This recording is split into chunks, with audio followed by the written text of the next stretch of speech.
to find, all by design,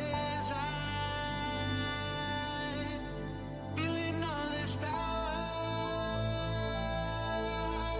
reckless and devour,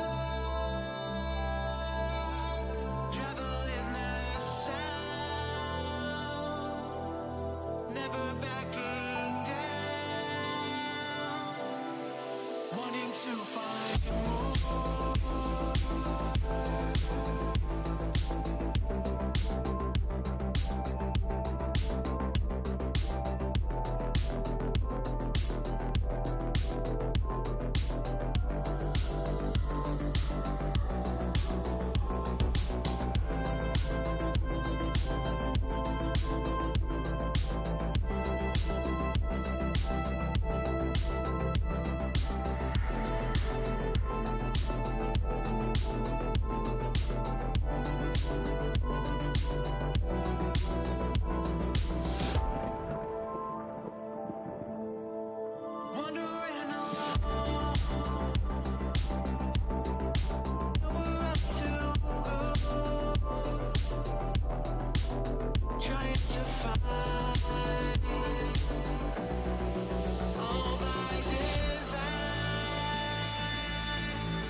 Wanting to find more.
What's shaking, lovely people? How you doing? Hope you're all well. Happy hump day to you.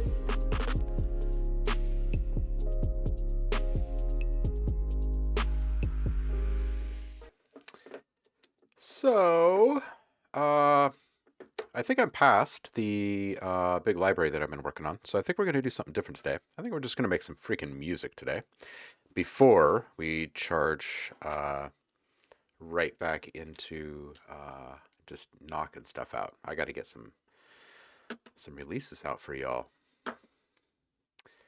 Oh man, you guys are already typing again this morning. Up and at 'em. Purple Pros, welcome and good morning. What's up, Ricky? How you doing?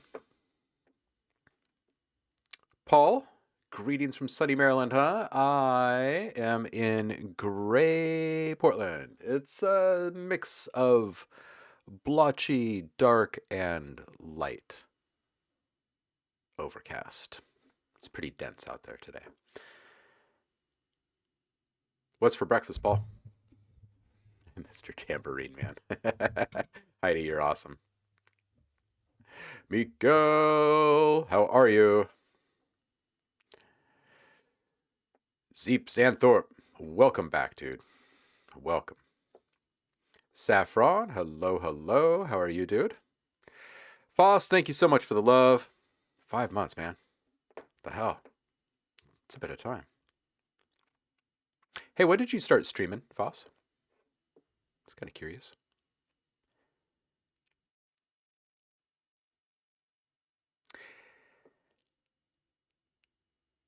What's up, Javar? How are you? Ooh, data got corrupted in the old GameCube. Change a tire on your mower. Man, see, now Twitch travels with you. That's nice. I like that. I like that. Javar says, yay. Someone's into music. Purple says, favorite. What's up, Andremia? Welcome back, dude. How are you? Back with breakfast. What is it, Paul? You started in October. Okay, Foss. Nice. Is it everything that you hoped it would be? Javar, that other stream was starting to make my head hurt. Music would be great. Well, I don't think we're going to be talking about crypto or pretzels here today. Although I will say that my mind has been kind of slowly grinding on NFTs for the past month and a half or so, give or take. Like once they start popping up in my newsfeed. Anyway, I'm still trying to figure out an entry point there that makes sense. But I'm thinking that it would be lovely to incorporate this emphasis I'm trying to put on collaboration this year and maybe make something really, really unique. One of a kind or short run series or something. I don't know. But yeah, definitely makes the head hurt, doesn't it?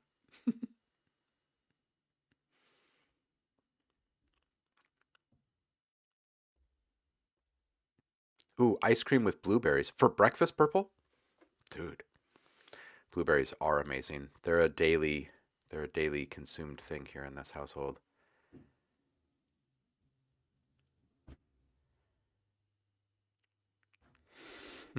And ginger ale. Oh my goodness. And Saf drank it just a moment ago. You guys are in sync again. This is great. So I think I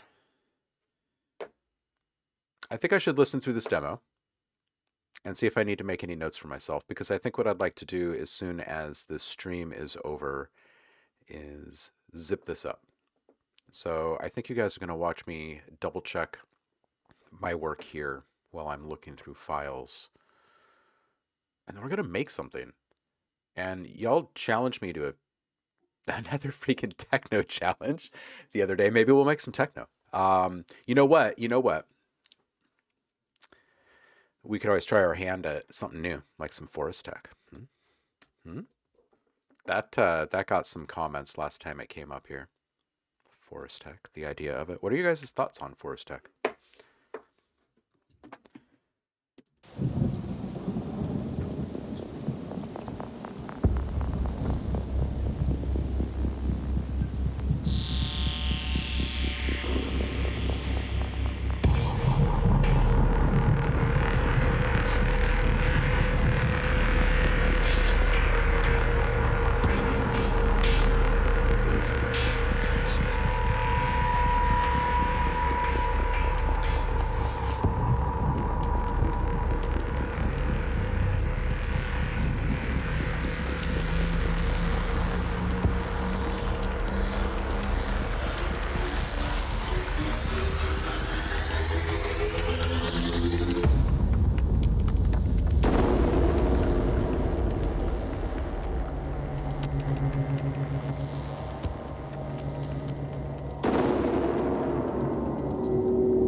I think it'll probably do.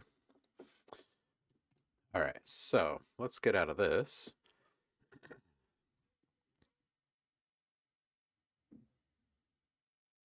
Ooh, you made a ginger bug a year or two bubble, but never made the ginger ale. Have you ever tried homemade booch? Kombucha? Um, Ginger kombucha. Yum.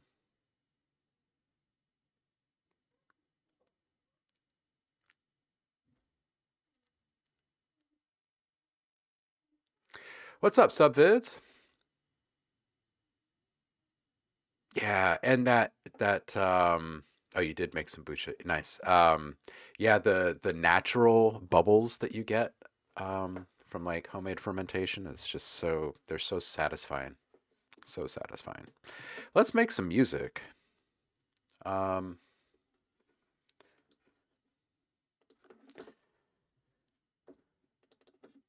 let's see if we can make something worthwhile here. Um,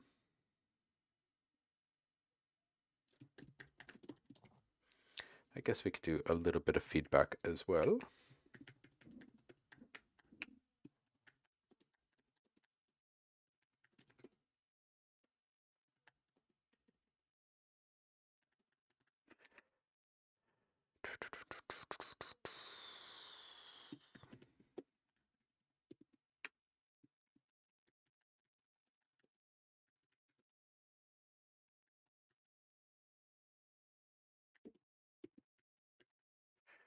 Don't forget, if you're a current subscriber, hit the Discord and pick up this month's free sounds. Found sounds for beat makers is this time around, and we're going to do a little beat making challenge, music making challenge.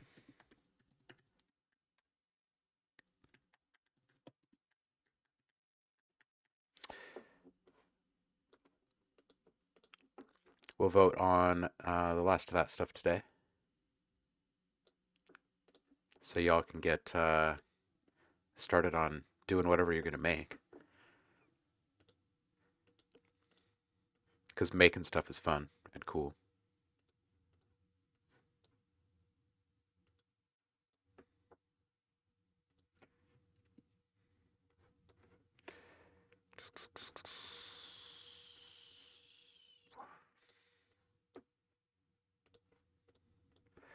All right, cool. So, got this stuff done. Let's see here. If we're going to try something like forest tech or something like that, let's drop this down maybe a little bit instead of up. Let's go for like 118, just slightly more relaxed.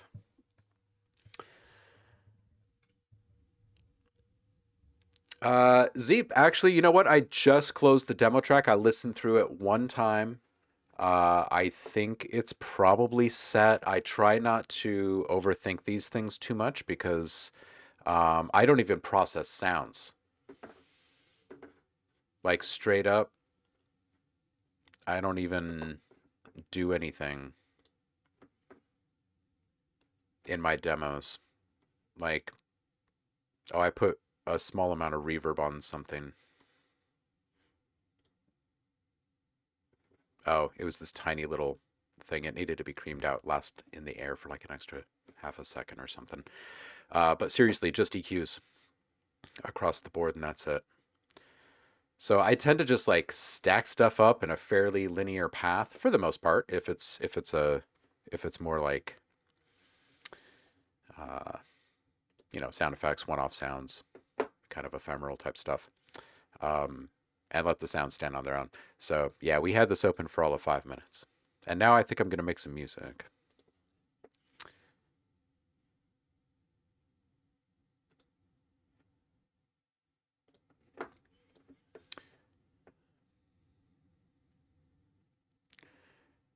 Javar says, we do a water-based kefir that's similar. Just keep feeding the original sugar, then siphon some off into another bottle, add fruit, and let it bubble. Yeah, yeah.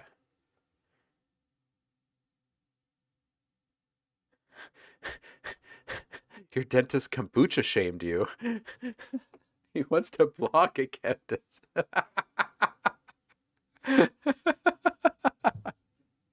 Oh, Zeep, absolutely. I still owe you some feedback. Uh I think you were wanting to get some feedback on like Friday or something like that, and I was on my way out the door. Absolutely. You overthink everything. I think most everybody does. Um, I prefer sample demos not to have processing because I like to know what I'm getting. Yeah, exactly. Too many people overhype their stuff, let their customers down. Grandpa used to make real root beer. Always wondered why he kept it in a pit in the pump house. One day, my mother explained how it used to occasionally explode, and it all made sense. Some dangerous stuff. Oh, man. Saf, you've got something for feedback? First Kiefer fermented did the same thing in the kitchen. Oh man, Heidi, my absolute all-time favorite as a kid was sarsaparilla. Oh man, so good, so good. What was that place in Beaverton out by Hoodies? Nuts. God, they had the best sarsaparilla.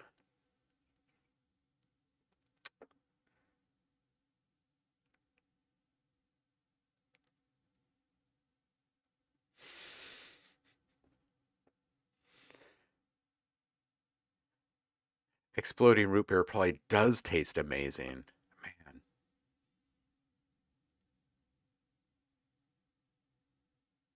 Maybe it is like a past life connection or something.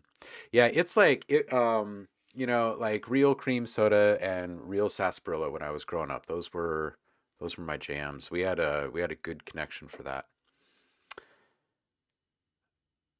Saf, you can drop a link now if you want. I'm just going to click on this one from Zeep here.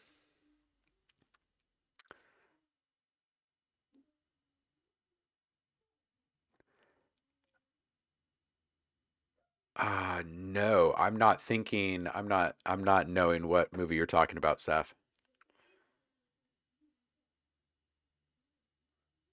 Ooh, one OhmLab, one Falcon 9 launch. Nice. Nice. Well, let's create a little soundtrack for your viewing pleasure after we do this feedback.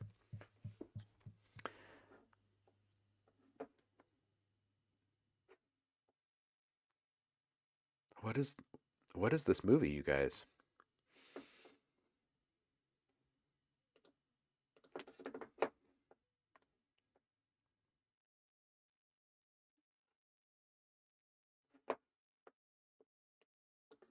All right, here we go.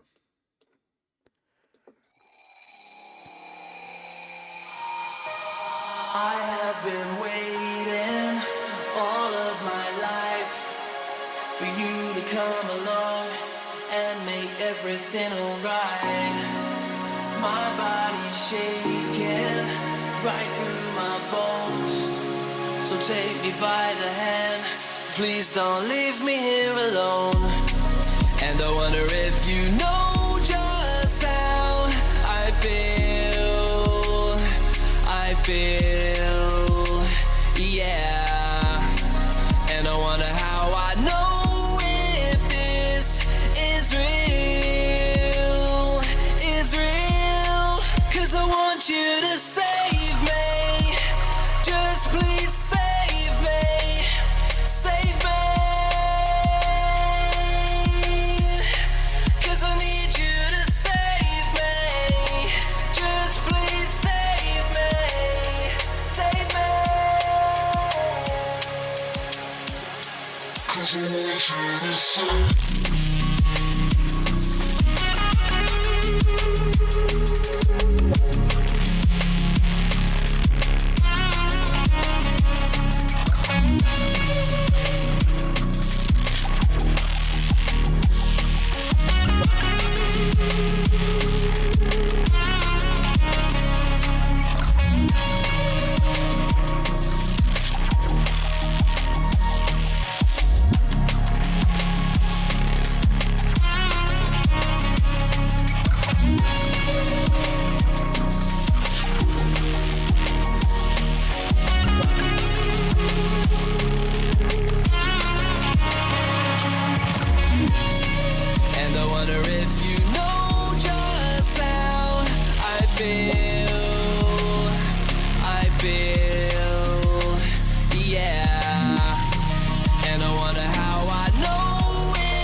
'Cause I want you to save me.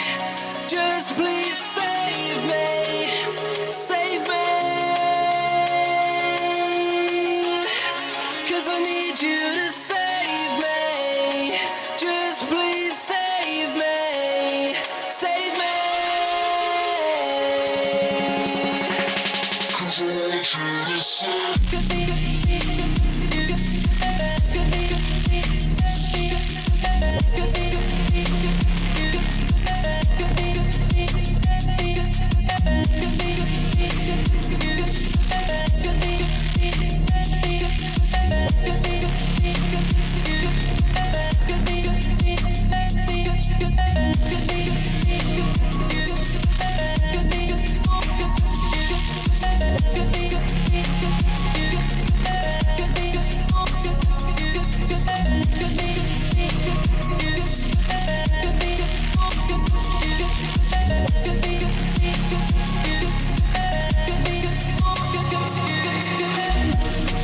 And I wonder if you know just how I feel. I feel, yeah. And I wonder how I know if this is real. Is real.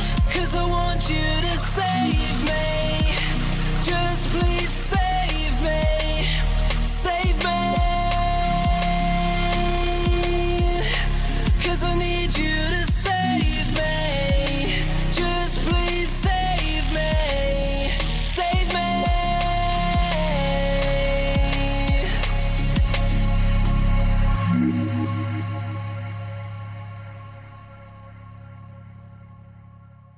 Well, this is fantastic. Um, and by the way, Dangerous Kiefer is an amazing name. I saw that. I was like, oh, damn. That right there. That right there is an album name right there. That's great. Um, okay, so prior to 1 minute, I should check and see if anybody made comments about this.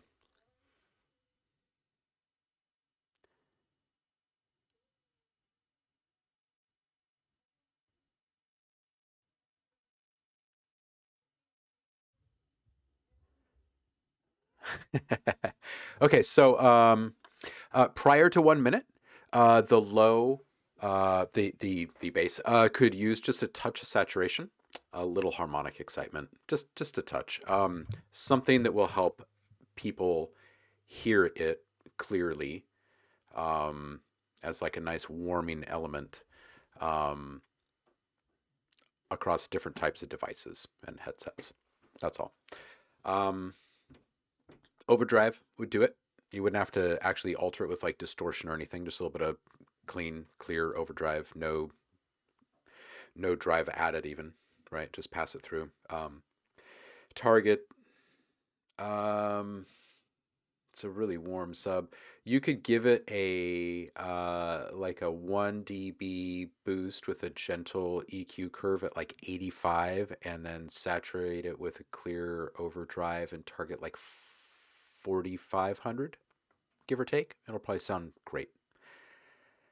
The main bass synth, right after the intro, that's running throughout is amazing. It's a little bit too upfront in the high mids. Loud overall, I think, but I think the whole mix is, so I don't think I want to blame this on the bass. The only reason I bring up the high mid thing here is because there's a slight conflict with the hats, which also makes me wonder about the stereo width of the bass and which frequencies are actually hanging out on the sides. Assuming that the hats are kind of touching the sides as well. But you might want to narrow the overall reach in the stereo field of that bass if it is a wide one. It feels like it is. It's a fantastic bass, and you do really, really good things with it too in this mix. It's good. You should feel proud about this. I think that the vocals they're competing a bit with the bass in loudness, which I feel we should never really hear. That's usually indicative of an over loud mix. So I would check this with, you can just drop this into loudnesspenalty.com, or if you have the plugin, you can just check it. And if it's telling you that you've got to turn it down, or that they would turn it down on, Spotify and SoundCloud and all that kind of stuff, um, then you know that you're too loud. And also, I would pay attention to the overall LUFS range as well as decibel during your mixing. It sounds like you've got a really good gain management workflow happening. So I'm not going to critique that, but I do think that it's a bit spicy overall. Um, uh, and that said, fantastic arrangement, by the way, and brilliant producing. At 325, I think that buildup could actually be longer. Like I know that it's slowly coming up, but the riser doesn't actually happen until, where is it? Like right around here. Just please save me.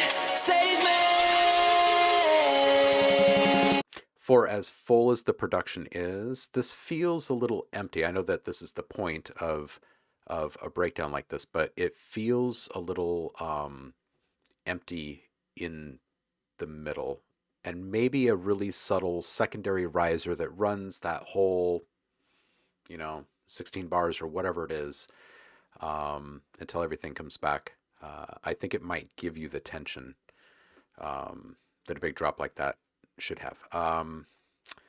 330, everything as it comes back, it's just so good. It's so full, very innovative and grounded. Nice balance is very nice. Really no critiques here, and the vocals overall are great, but they aren't fully connected or gelled, right? Like embedded. Like they sound great with the music, and the music is following the vocals. It's nothing like that. It's just that it's a little bit too separate. Um, I think loudness might be behind this whole thing. Maybe going back and creating a quick alternate of the project and doing a second volume mix. Without a lot of the loudness embellishment along the way, and see what it feels like when you boost everything at the end. Um, it might be easier because sometimes compression can get in the way, right? And kind of mislead us. Um, this all sounds really fantastic. I think that if the vocals were a bit more in the mix instead of on top of the mix, uh, and the loudness, like the perceived loudness level, is all in check, then I think that this is a winner. Absolutely.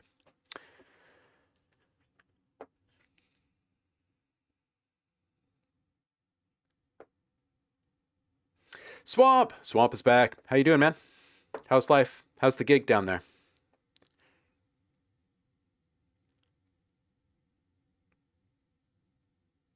Two slammed on the mix bus. Yep. Oop, satellites have been deployed. Nice. Thank you for the update, subvids. Spire comms, dude. I think every mission includes some level of spying nowadays, don't you think? um, yeah, I think the second build would really add something to it. You've got a really dramatic and dynamic thing going on here, and I think that is what's missing in that little breakdown there is the drama. I think that's what it is. I think it's an ever-present growing tension. Would sound fantastic right there. Um,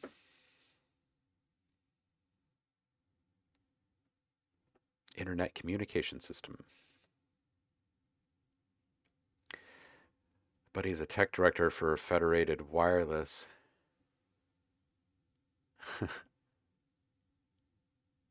It's due Monday. Oh yeah, dude, plenty of time. You're gonna finish early because this is basically done. Definitely don't overthink this one. This is good. I think that once you feel, um, I'm not saying this correctly. I feel like I'm almost speaking like it's a Monday or something. It's a Wednesday. I don't know what's wrong with me. uh, you'll know it. Like you'll feel the vocals kind of click into place. You know what I mean? It's gonna feel right when you find that right balance. And it could be as something as simple as the pre-delay value on the reverb that you're running your vocals out to. It could very well be just as simple as that. Like you could have the right everything in your mix, and the vocals are going to sound out of place if your pre-delay is too deep or too shallow.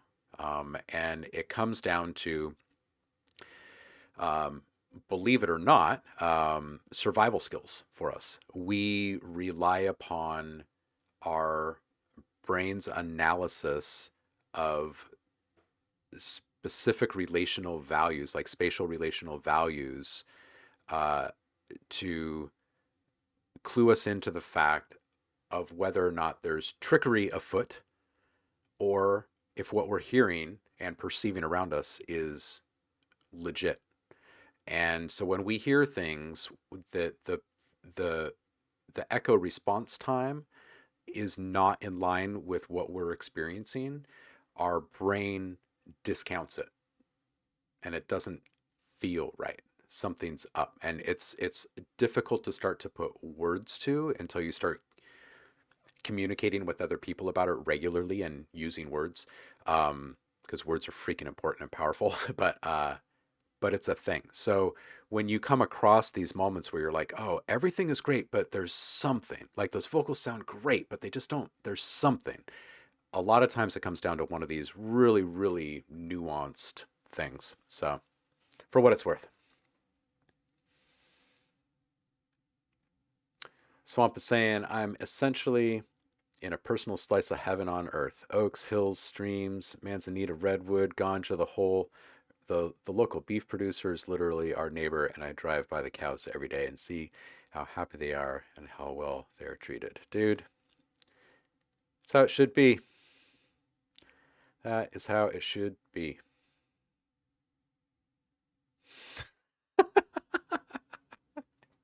Oh, Paul. Oh, man.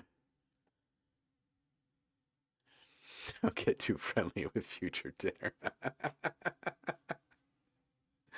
Oh, if you're wondering how to calculate, just really quickly, and then we'll make some music. Why isn't my spotlight working? Hey, why isn't my spotlight working? What's going on with that? What is up with that? Huh. Guess it's time to restart the old computer, huh? Seriously? Anyway, the process for calculating pre-delay is you start with 60,000, because you need to convert seconds into milliseconds, or a minute into milliseconds, because we measure time in music in beats per minute, but our plugins measure time in milliseconds. So you got to make this work. So then you divide by the BPM that you're operating in, and then you're going to divide by 4, which will give you approximate quarter notes. And then you're going to divide by 4 again, and it's going to give you approximate 16th note timing. And what this gives you is your median pre-delay value. So I say median because let's say you have an average sound, right? Nothing with that's too percussive, or nothing with a really long, big attack or something. Then you can just take that and run with it, right? So let's say you get like a 28.3 or something on your calculator. So you put 28 in there and it should sound pretty good. If it's a really short percussive sound like a hi-hat, maybe cut that in half. So instead of 28, it would be 14. And if you've got a really long like soundscape or something, and this is going to be creamed out with a bit more verb or in a bigger space or something like that, then you can take that 28 and double it, right? And you end up with what, 56, right? So it just kind of gives you a value to start with, and then you can work from there. And if you prefer to have your stuff a bit more in the pocket, then you can move it back or whatever. So hopefully that helps.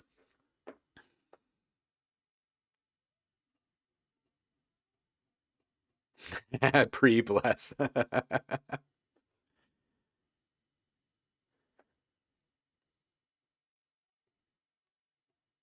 Oh man, psychoacoustics, it's like, it's the backbone. It's everything. Swamp is saying psychoacoustic perception of the harmonic overtone series is why certain DJ track selections and mixes are magic in the moment, because two separate tracks of harmonic sympathy will create a harmonic overtone series which will be processed differently by everyone, leading to psychoacoustic generation of elements that aren't actually in the mix.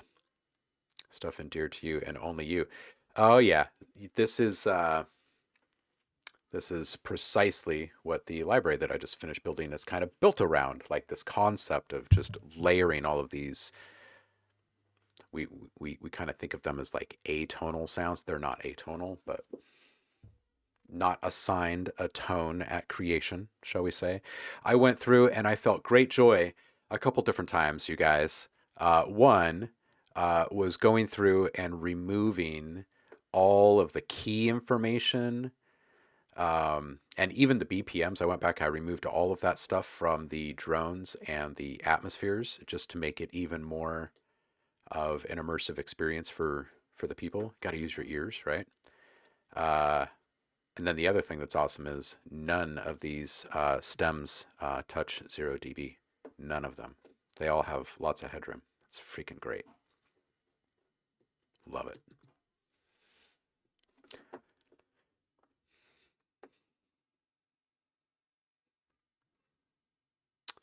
Yo, yo, yo, what up, Space Bats? How you doing, man?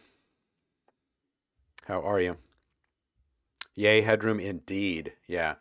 All right, so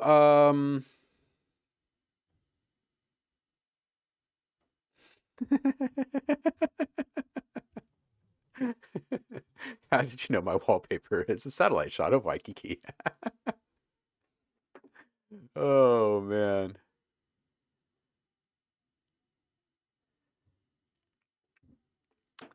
All right, so let's start with a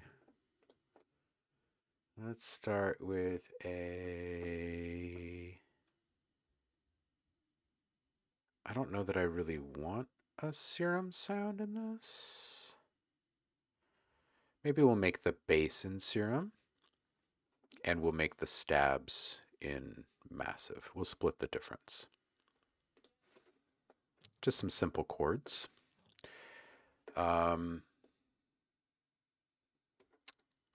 Let's see here. Let's do 3 oscillators.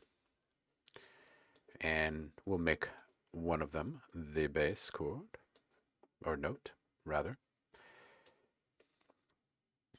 And we'll detune the other ones fairly well. Let's make sure that these are all saws. Maybe even set this other one to a 2.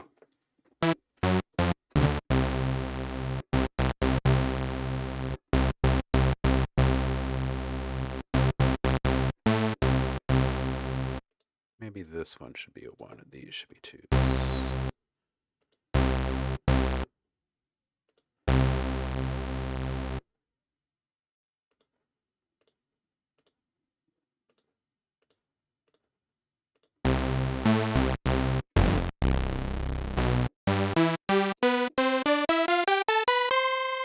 Okay, it's a hit. I'll release in here. Probably bring this up a bit. Keep that nice and punchy. Route everything to the same filter. Blah, blah, blah. Bring this up a bit. Low pass 4. Let's put a filter control on here. Make it nice and tight. And we'll put a macro together to control the... Let's do a combo on the decay and the release, maybe? Good idea, bad idea. Let's go decay here. And release.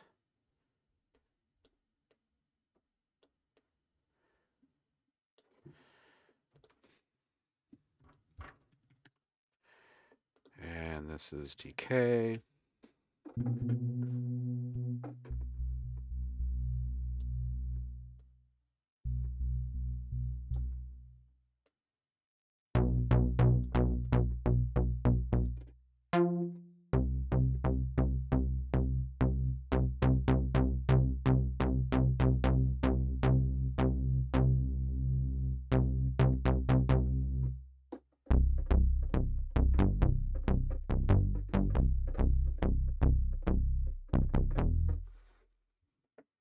Ish.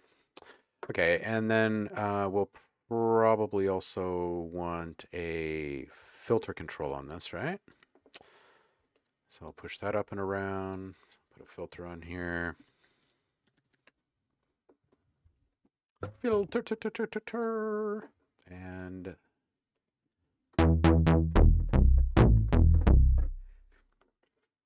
probably put some chords in here.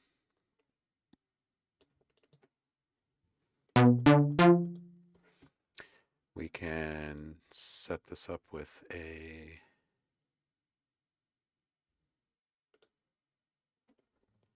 key.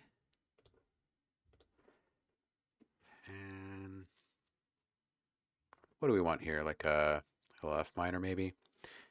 And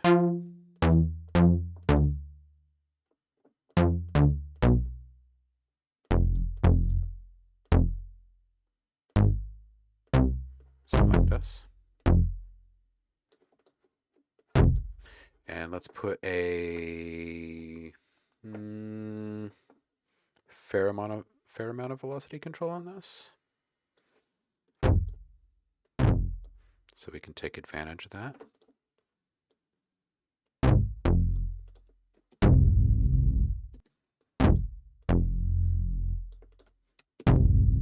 Am I correct in assuming that, I guess I don't listen to enough techno these days. Am I correct in assuming that the forest stuff kind of follows the deep and dub playbook?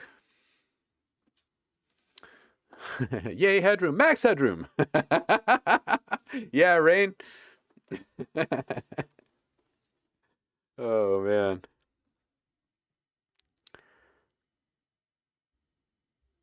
Ooh, overwhelming orchestral sessions. Dude, can you fill us in on what you're up to?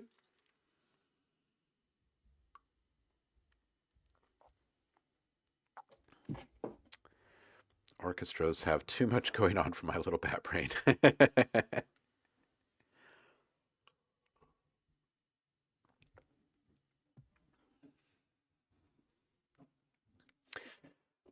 Paul was born in an orchestral pit. Ooh, mixing it with metal.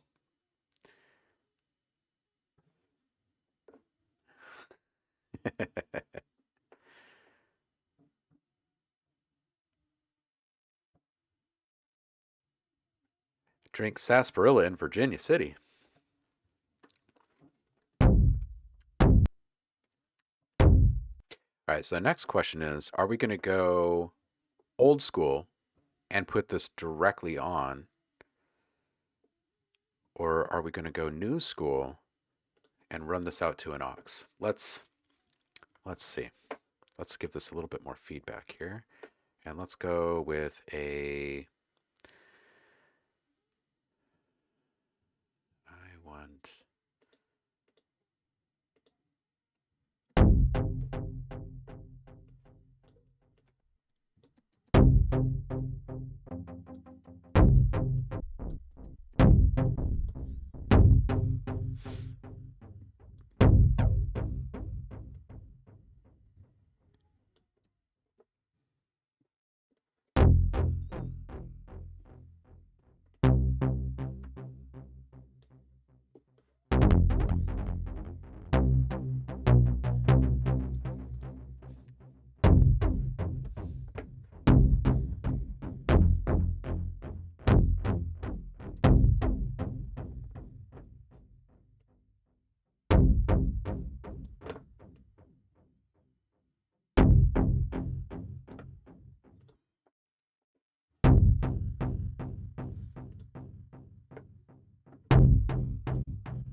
Oh, let's put some bit crusher on there.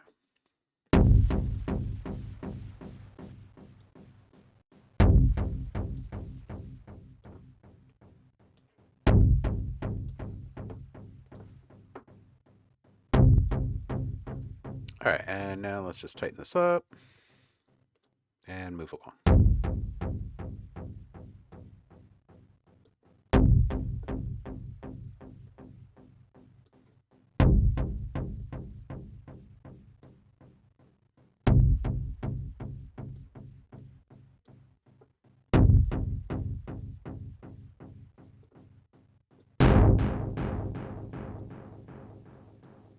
Okay, so I think that pitch mod is just a little bit too much. We'll take that off and we'll play with that later.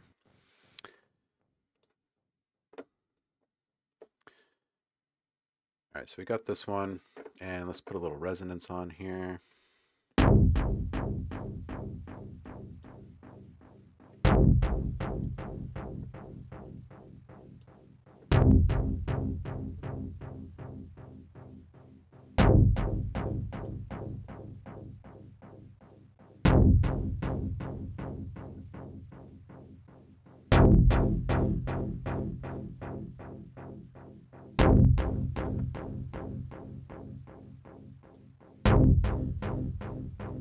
And let's just put this on eco.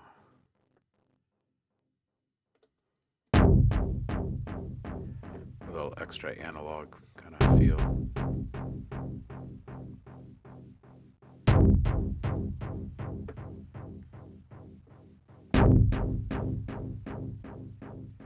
All right, and let's also, I don't want to spend too much time picking out sounds, so let's see. Drum.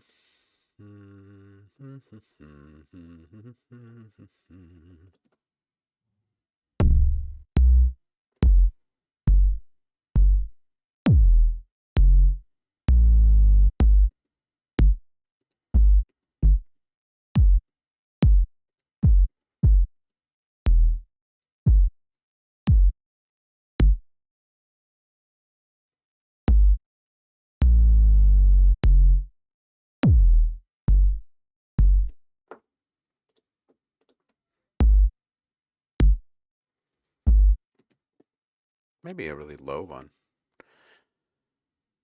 Let's do a drum machine. And yeah, we can keep that there.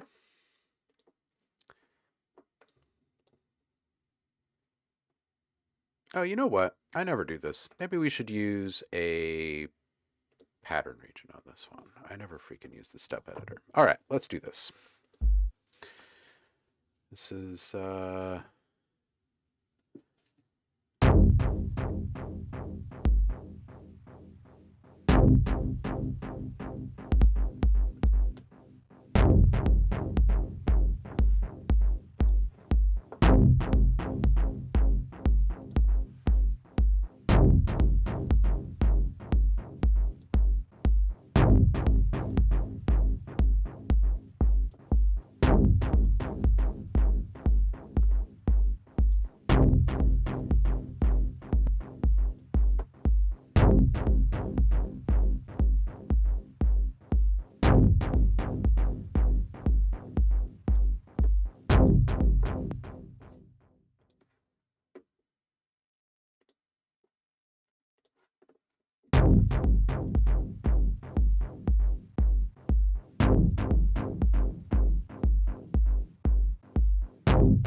all right, and let's also, I guess we'll probably need like a hat or something in here, right?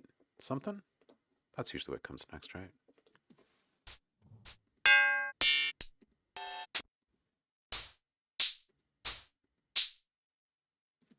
Actually, before I flip through those, let's see here.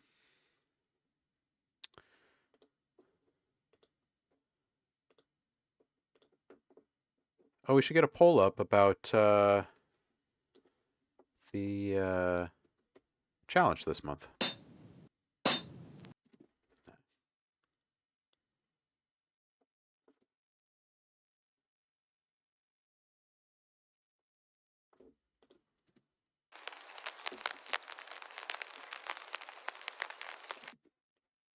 I'm going to take this just in case I need or want it later. And back to my hi-hat challenge, my quest.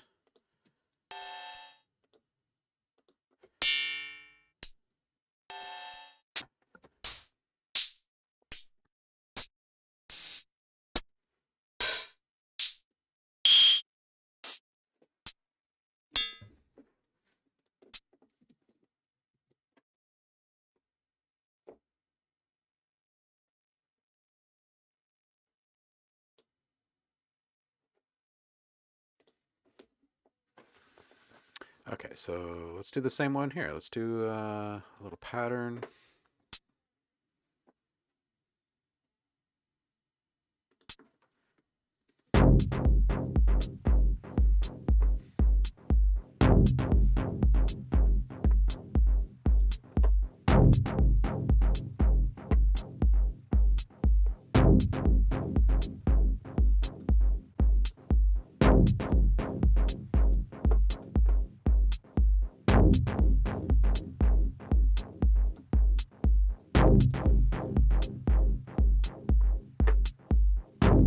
Alright, so we got this. Let's get maybe a little soundscape of some kind in here with some nature maybe. Let's plug in its drive.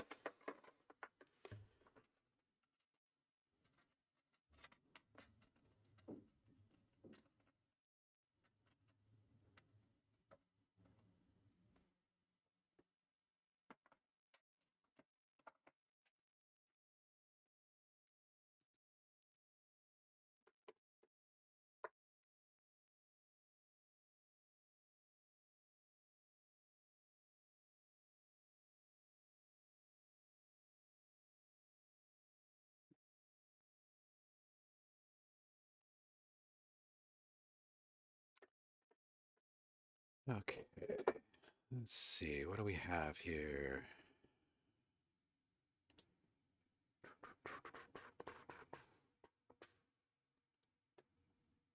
Yes. Let's do maybe some kind of...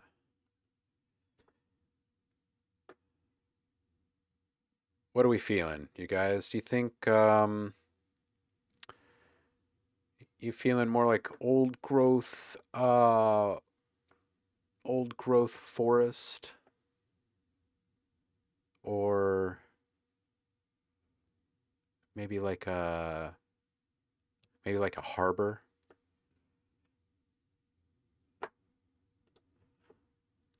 An Icelandic harbor?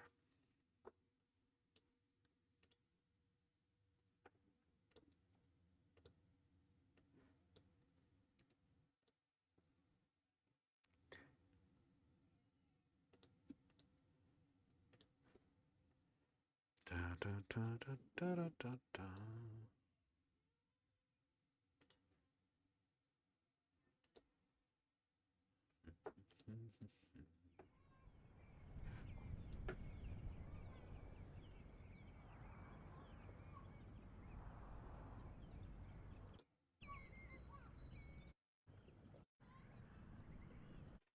Too quiet.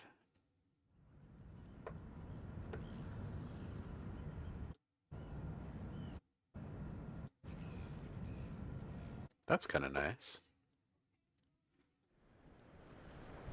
Something with some waves, maybe?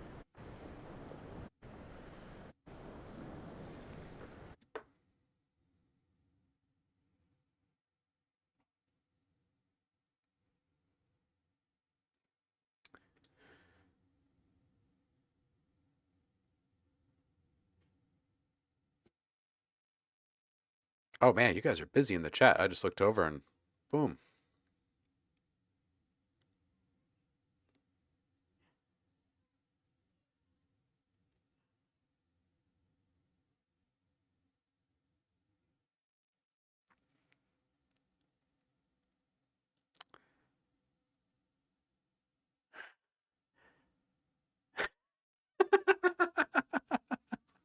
Paul, you went driving for the first time since December.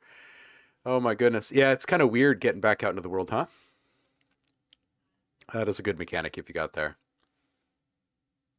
8 years since you drove, Rain. Holy hell.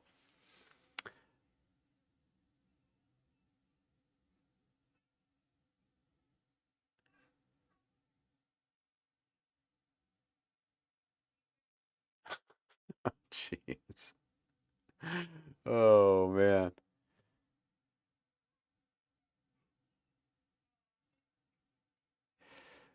Swamp. I like the space you're in today, dude.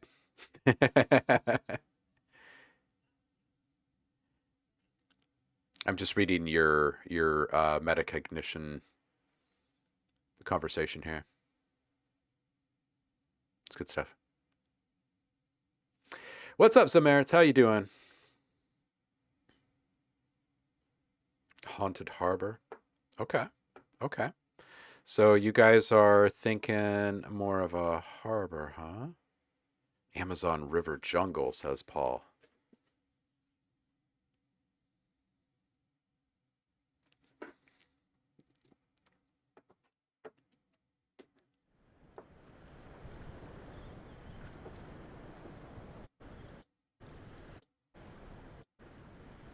Okay, I like this one.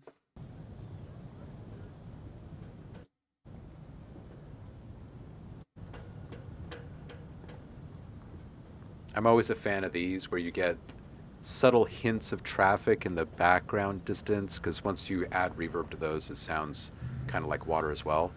But they shift in tone. They got that kind of like Haas effect thing. You get the like clear, distinct banging of, you know, like clips hitting masts on the boats and stuff. I do like that stuff. I like these kind of highly specific type sounds in music too.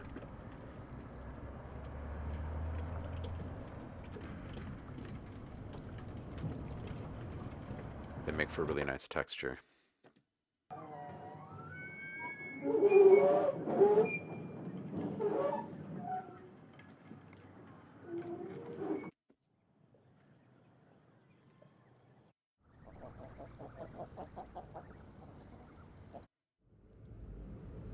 I should take you guys with me one day out to record some sea lions. That's always fun. Get some fresh harbor sounds.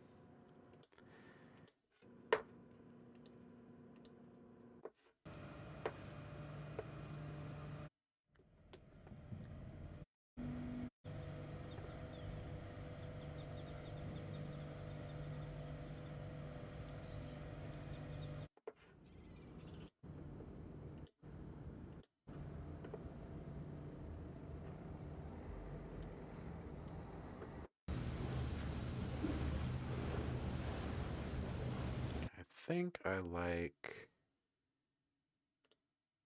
this one.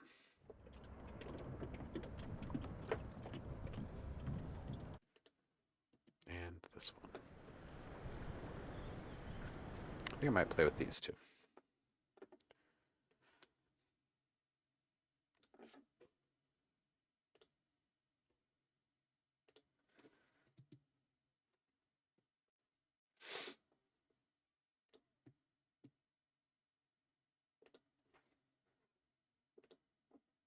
What's going on here, Logic?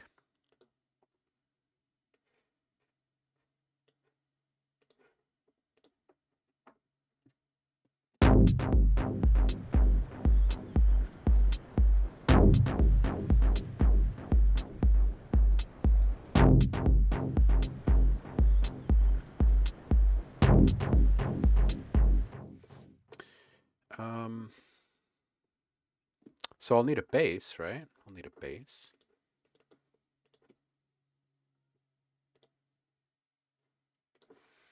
Maybe we'll use serum for this one. What kind of base should we make?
Let's do a little secondary shape on the filter, just for spice. Why not? Because we can. Trigger this thing.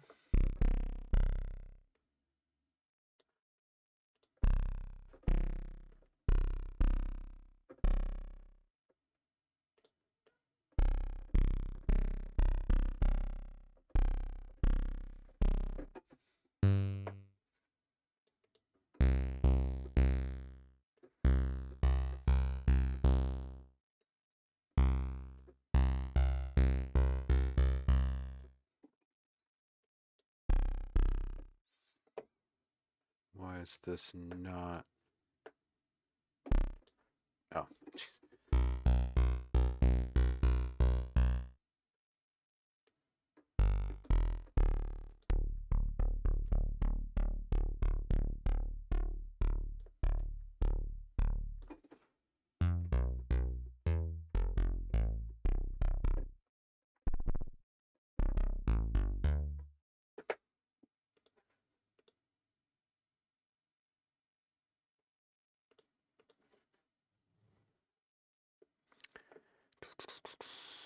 Maybe a little weirdness from a Animoke.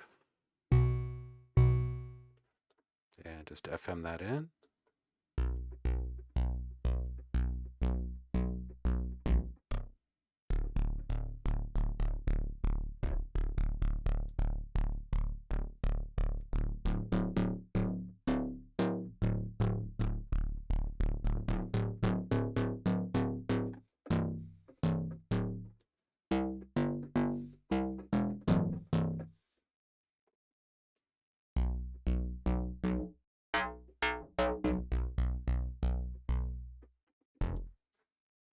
Not the right one.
Put a little phase right after that, perhaps.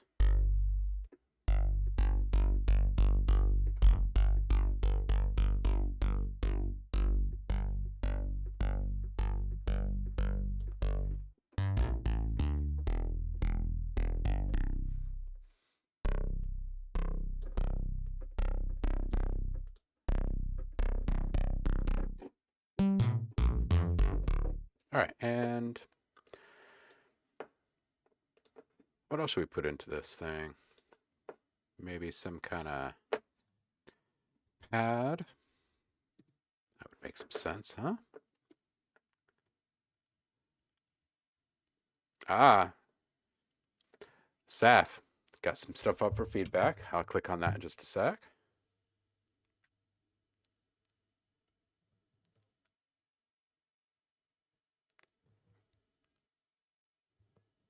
Hmm.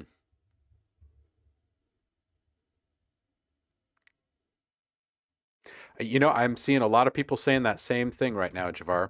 Dumping the subscription and just getting the one-off things that they want from all these. Uh,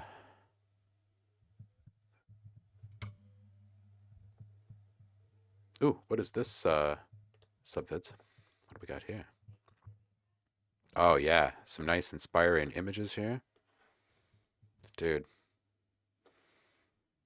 Iceland. Look at that cave. Holy cow. Yeah, Iceland is just incredible.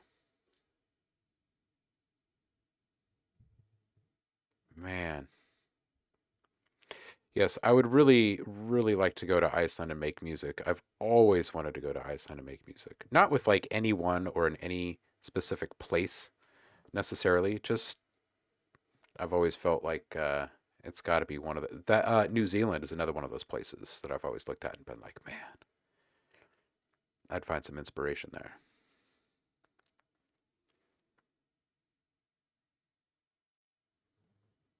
Hmm.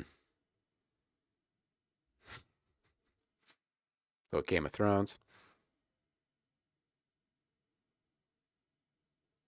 Man, they've been going through it lately. I don't know if you guys have tracked that in the news, but they've had like nonstop earthquakes and volcanic activity and yeah, marina full of sailboats is loud, that's for sure. Make some dubstep out of sea lions. Yeah, dude. Oh, dude, anytime there's a lot of elements in a mix, it's so easy to overwrite. Isn't it, Space Bats? Absolutely. Foghorn bass. Hmm. Didn't that come up in a chat recently as well? Was that you asking about the foghorn bass previously, Samaritz?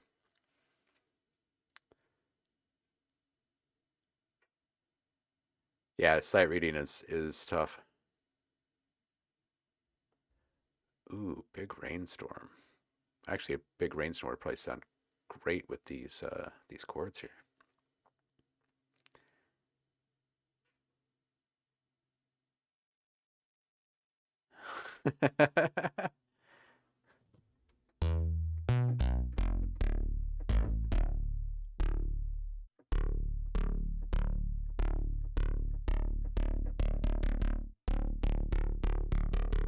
Oh yeah, yeah, yeah. Javar, you were talking about the foghorn solos in San Francisco Bay. That's right. Yeah. Yeah. Yeah, right. Just think about that. Making music live while looking at the Northern Lights has just got to be it's just got to be intense. It's just got to be so good. I used to go and make uh, music out in the woods every year during the Perseid meteor shower with friends, and it was always epic. Like taking hand drums out on a boat. We'd be at the base of Mount Rainier. There's this lake called Olali Lake. There's actually a few different Olali lakes around here, which is weird. It must be something in meaningful in the different tribes. But anyway, we would get the entire, like all of the camp spots around this entire lake every single year. We'd rent them all in advance, and we'd go up there for the Perseid meteor showers. We'd have these boats. We take our instruments out in the boats and kind of stop in the middle, and it was like super reflective all the way around. And there's this mountain right here, and just nonstop meteors up above. And we'd take, like glow sticks with us and stuff, and pop holes in them and spin around so you get the stars like on the ground around you as well. And that was about as immersive a music making experience in nature as I've ever had. And we used to do it uh, annually. And there's always been something about, like, when I see pictures of friends that have gone to Iceland and they're making music out there, it seems like they're touching kind of that same space. I don't know, something about that place. Plus, all the musicians that seem to come out of there are unique. Like they're all vibing on something over there. I like it.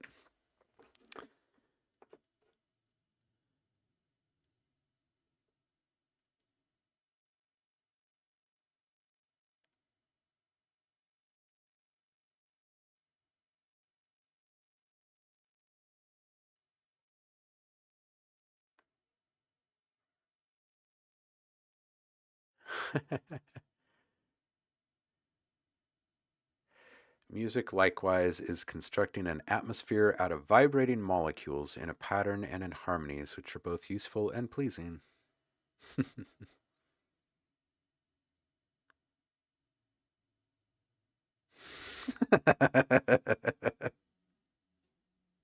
Solo licks and tone. Yeah, totally.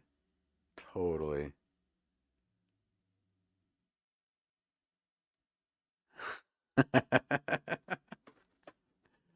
Oh man. Yeah, I've held the triangle. Oh man.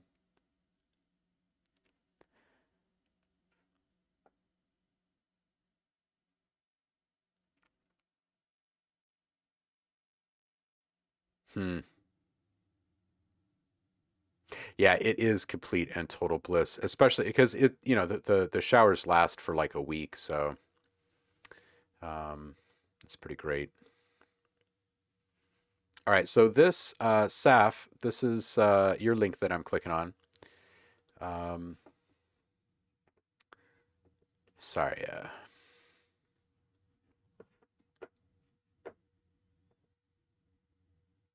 sorry of the scared stars.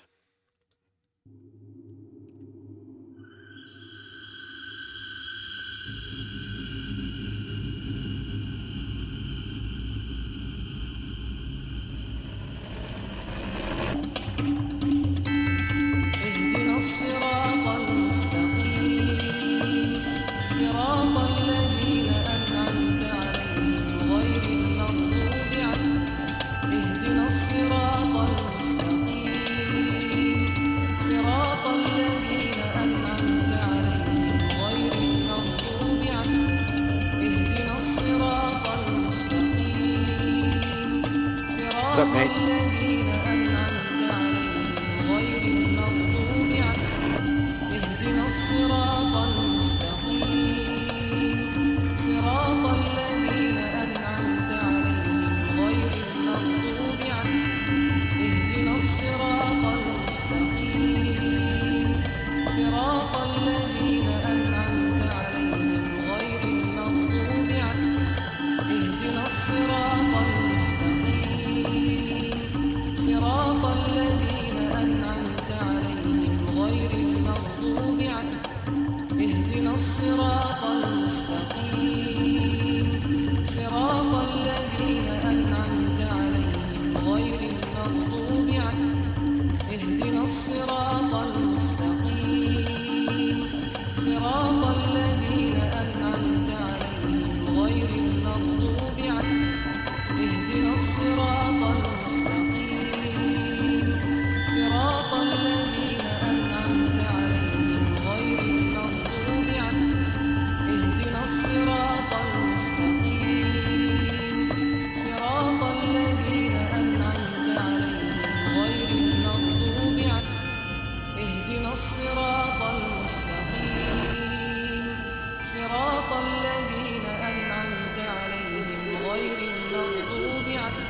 I'm gonna put it up again.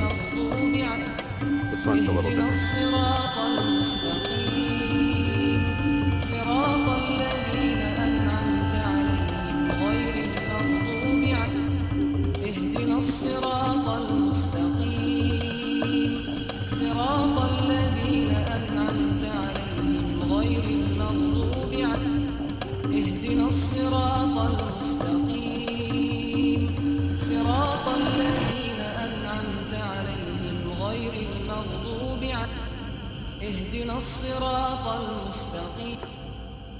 Okay, Saf, I gotta say, on Monday you sent something through, and I could quite literally hear you connecting the dots and your mix getting better.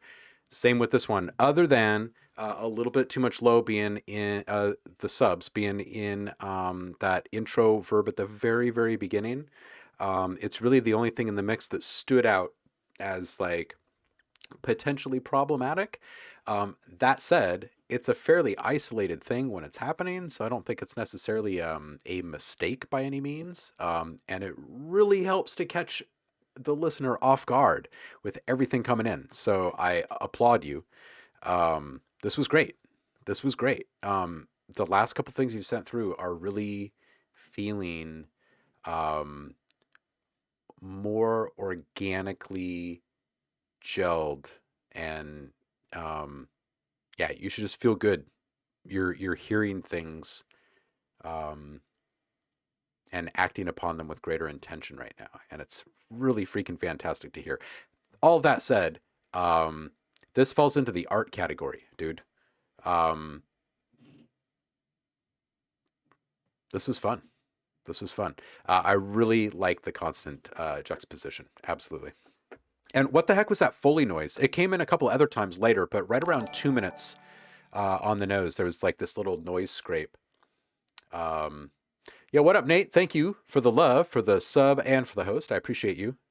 And that owl sound, it was so unexpected, and it's so great. Just, yeah, that was good. That was good. 8 months, Nate. 8 months. Swamp, take care, dude. Thanks for hanging with us. And yeah, no worries on the email. I'm so sorry that it took me so long to respond to your last one, dude.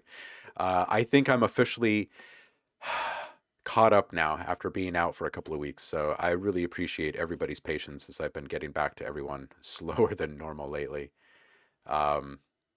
Anyway, Nate, thank you, dude. And congrats on almost being done with the hop legs. I know we're in the last couple of weeks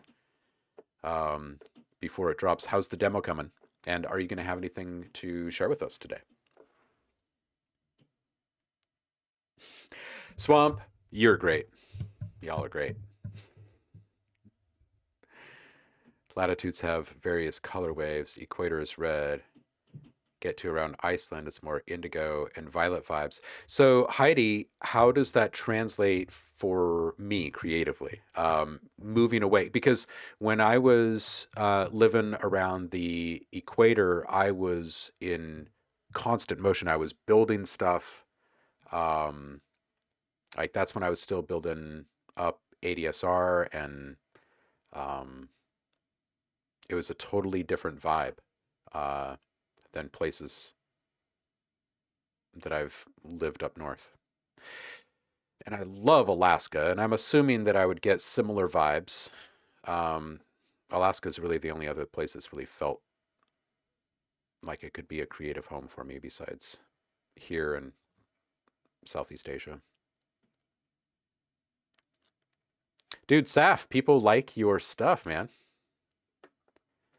Got a Doors vibe. Yeah, yeah. Oh, Zaris is here. Rick, how are you, dude? Welcome back. How are you? Coming up for air. How's production been? We haven't seen you in a minute. I'm glad you like that little cartoon. I think I'm gonna nab that one. I'm gonna put it in as a command here, and then I'm gonna figure out how to allow everybody to trigger those by commands and relinquish them from my control. I have not had enough free time to dig into the back end of Twitch enough to make it all happen.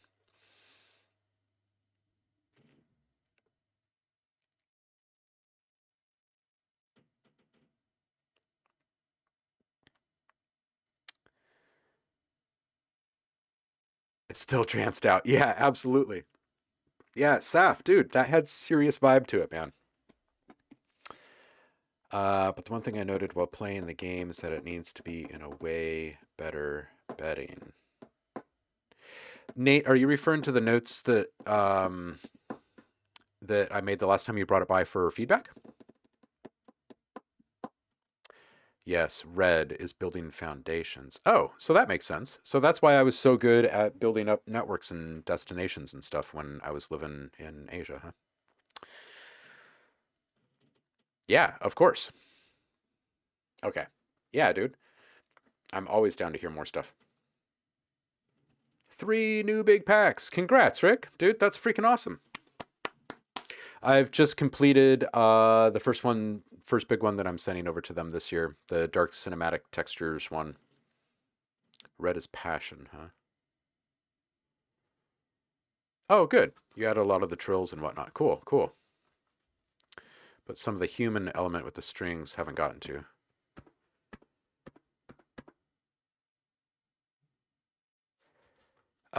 Yeah, Zaris, you missed it. We listened to the demo earlier. I'll fire some stuff over to you. You'll definitely have your hands on it. I'll probably upload it to them today, so I'll toss you a link as well.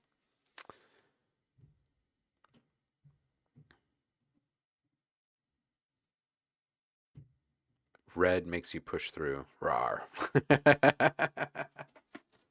Nice, nice. Okay, so where was I? Back to making music for a minute while we wait for Nate here. All right, so we've got Harbor. We got a kick, a hat, and made a bass. Although that doesn't really sound quite right for this. Yeah.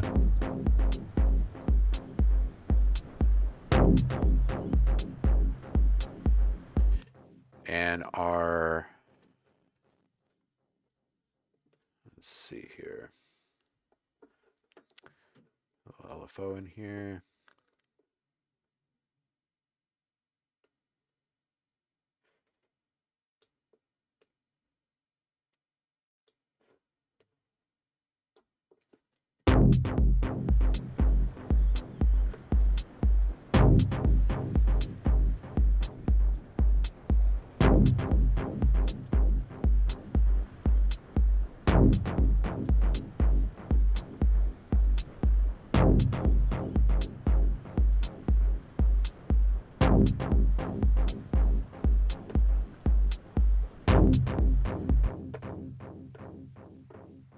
All right, so what else are the big things that people are putting into their forest tech stuff? It's kind of a combination between like some deep house side of the tech spectrum and kind of soundscapey plus found sound, right? That's kind of the ethos of it, right? Am I kind of in the right neighborhood here? So if that's the case, we'll need maybe some warm pads and some more really specific kind of found sounds going in here.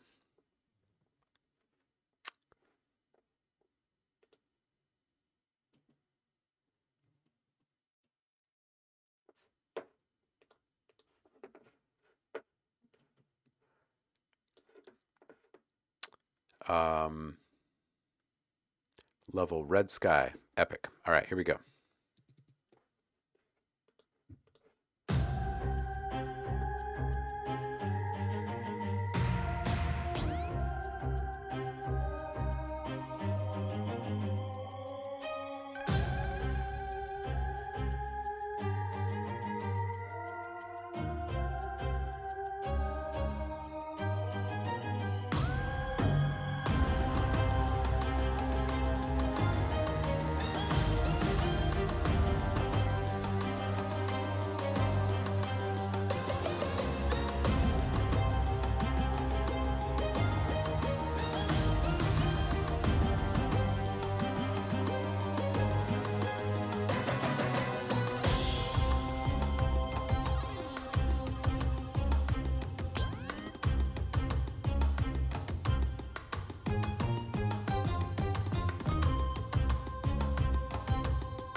I'm gonna hit play on this one more time really quick. This is good stuff, dude. I really like this.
Um,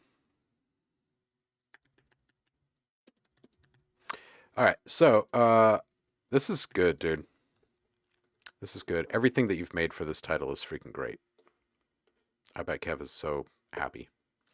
On those lowest cello notes, like right in the beginning, it'd be kind of cool if every once in a while that very first one, da dun, instead of dun.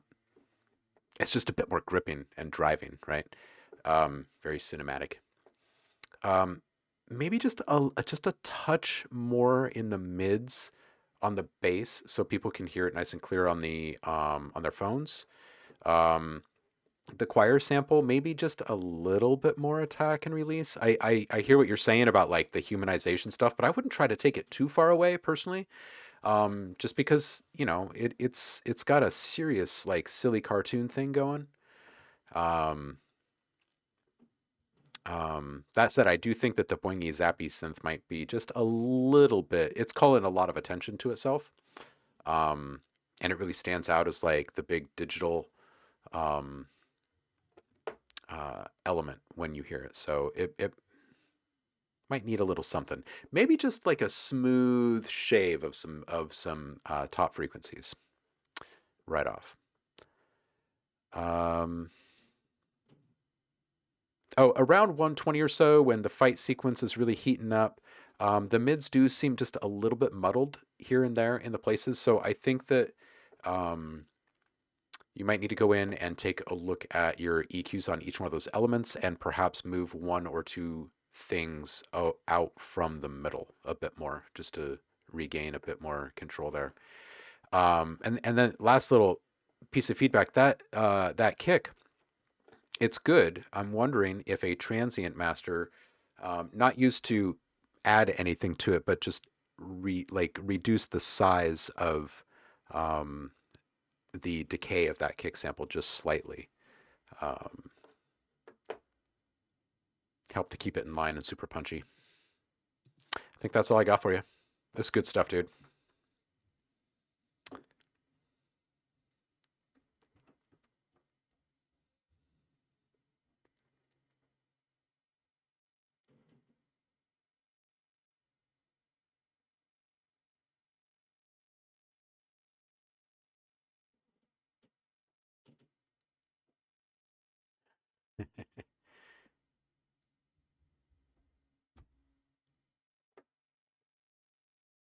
Wouldn't it be nice if you could just turn someone's energy down just a little bit sometimes?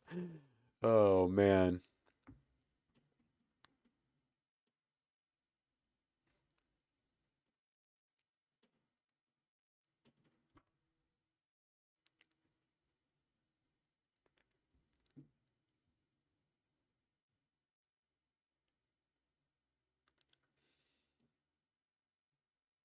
Hmm. Interesting. I see what you're saying there, Heidi. When everybody stops and looks at something unexpected, they're really just amping it up. I get that. Yeah.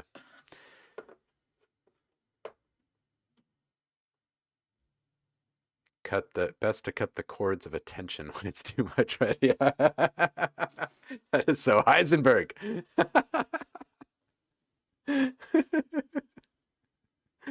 Heisenberg. Oh, you ever watch Breaking Bad?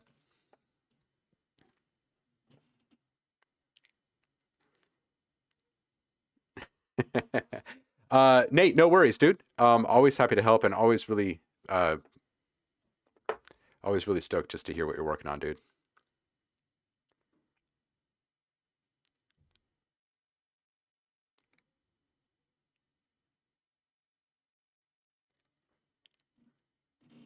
Um, let's make some more music.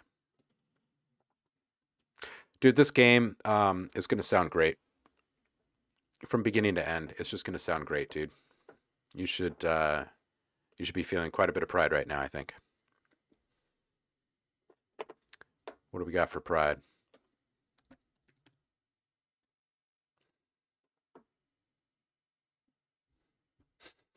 I don't know, but I like this.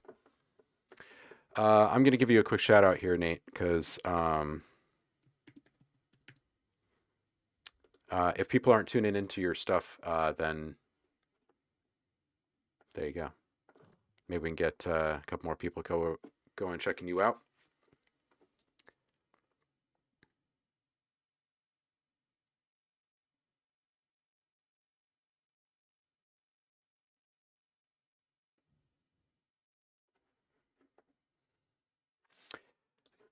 Yeah, Paul, classic maneuver, right? Always maintain the character presence.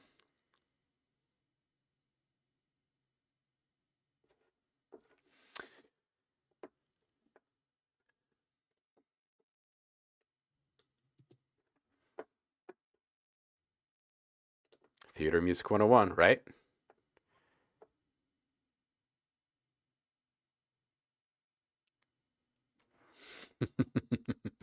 True enough, true enough.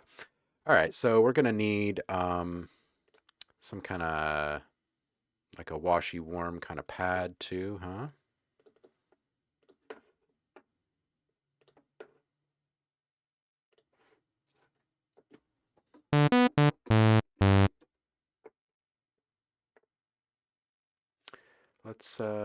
Let's see if maybe just one of my horribly detuned things would taste good in this. Let's do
Lure vibes.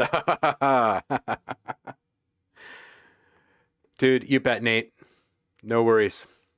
Oh man, seeing those cheers reminds me on Monday when I was powering stuff down, I was focused on getting you guys over to Foss in a raid, and I didn't realize that more bits had come through from you guys, and apparently we were like one away from a little hype train action.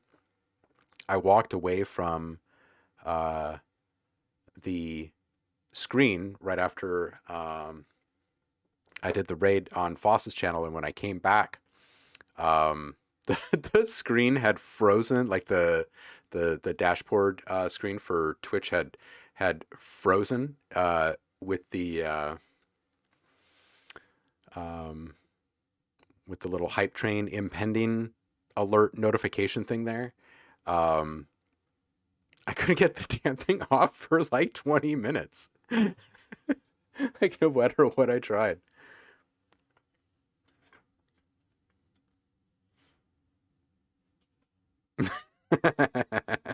Sap Brannigan. Real velour. Oh man, you're coming back to the PogChamp emote. Very nice, dude. What was that face? Something like, I think.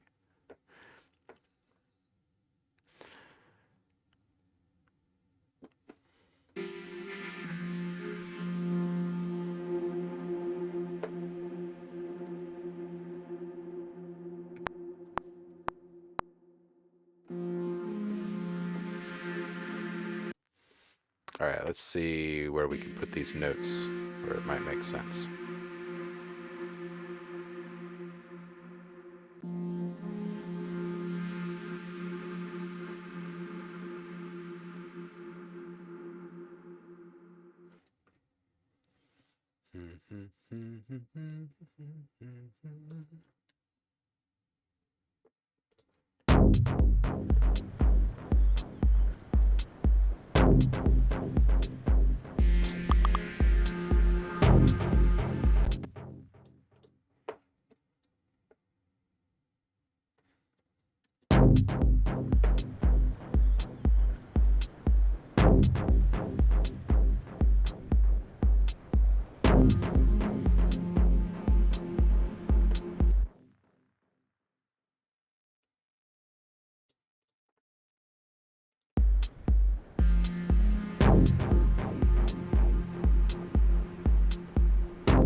Maybe that's the right sound for this thing. All right, and I'd also like to do just a little bit of more general field recording, but this time let's get a slightly busier thing going. And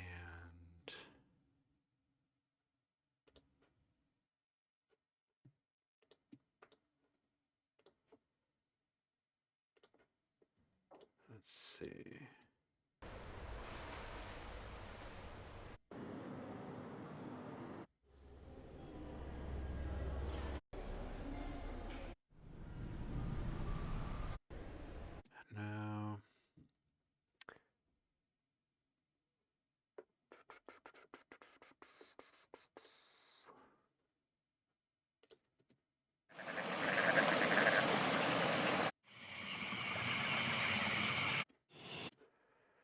to nighttime.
This one has a really cool rocky texture to it.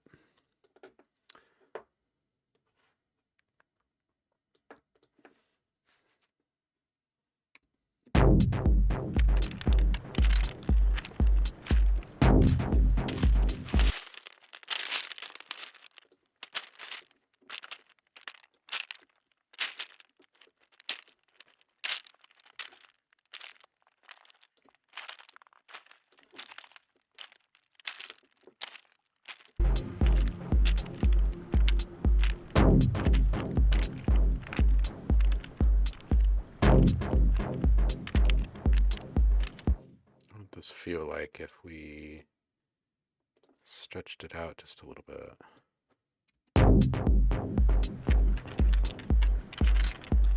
Nah, too digital.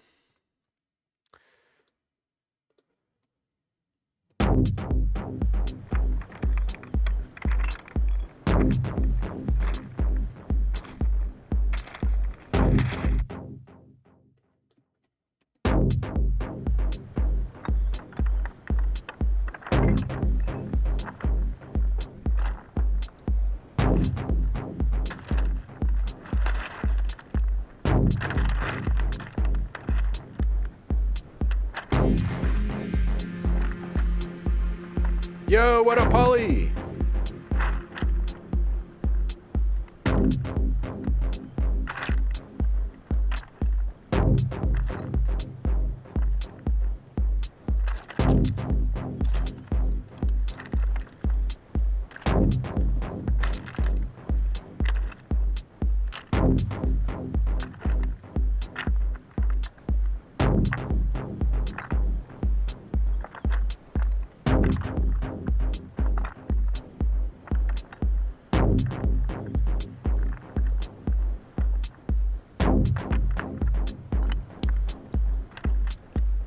All right, so let's say we're gonna add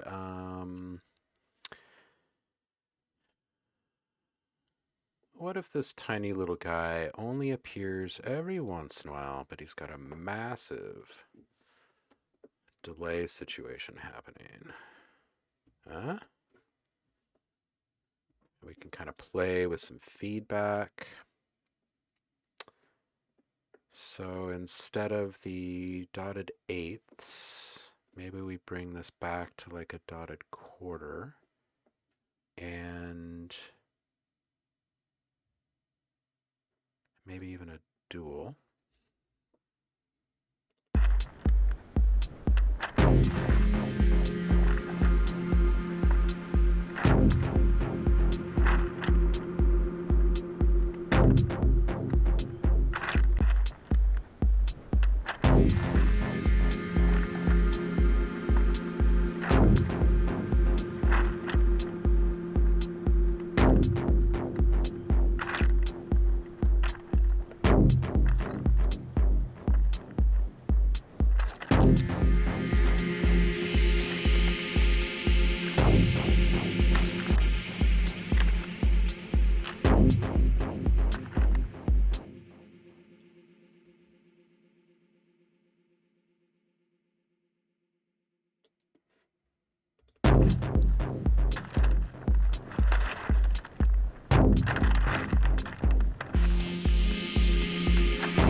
felt like maybe it was a little bit better timed.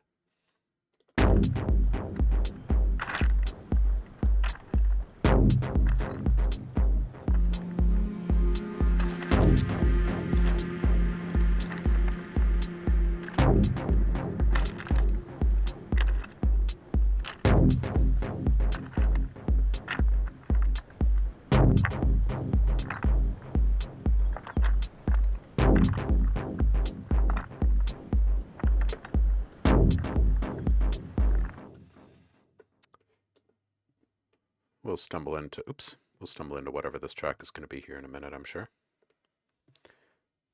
Set up a couple more of these. Let's revisit this bass over here.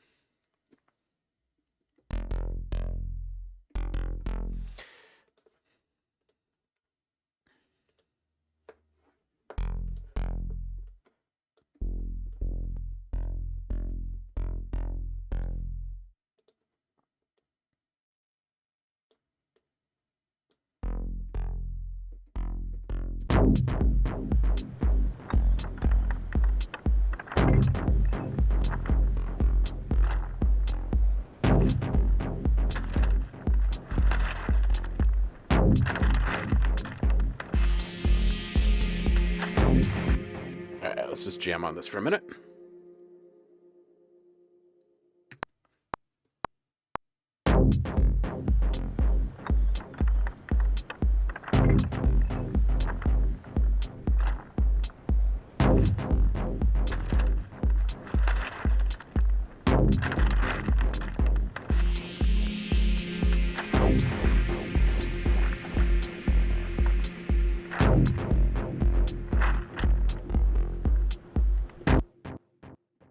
Let's play around with these two patterns and see what we like best here to get started.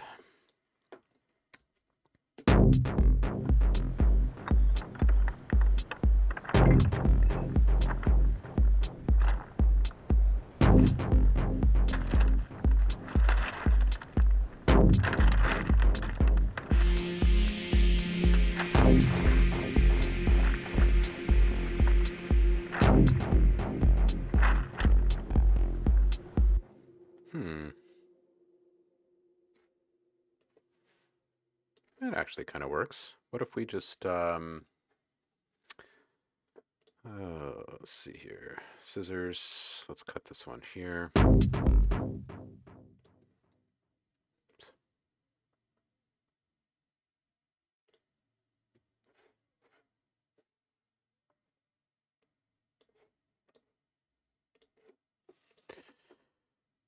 And maybe this just gets copied over. 1, 2, 3, 4. That's a little 4-bar loop already.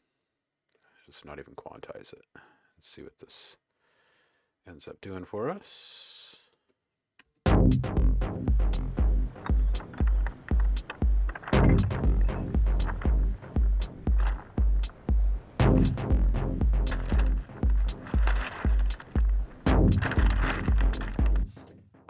Polly, are you looking for wavetables for Serum? Because if so, the easiest way to grab the ones that are currently available, because I don't keep everything available all the time, is Shapeshifters. Shapeshifters is actually one that I made under my Sound Freaks label. Just pardon the condition of the website currently. In the process of rebuilding. It'll just be there when you land. It's called Shapeshifters, and if you're wanting the wavetables that I'm always using, they're in there, plus the 50 custom noise profiles, plus there's like another 50 LFO shapes in there. There's a ton of wavetables. I forget exactly how many. Let's just look really quick so you can get a little sneak of what it looks like.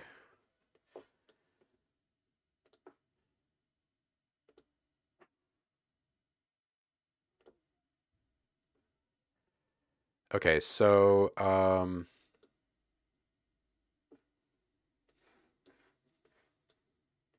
LFO shapes. There's 50 LFOs. 50 noise samples, 50 wavetables, and I think it's 100 presets. Yeah, 100 presets. And it's called shapeshifters because these things are like super, super flexible. You can, it may start as a pluck, but it will also play as like a pad or an atmosphere. You just got to play with those macros.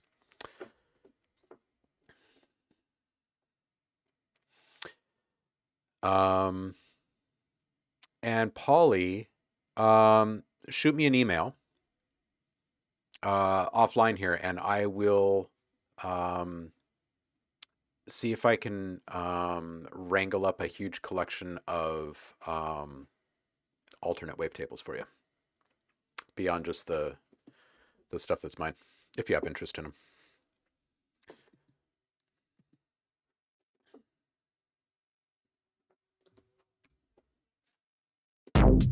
The massive wavetables are kind of fun to play with inside of Serum as well.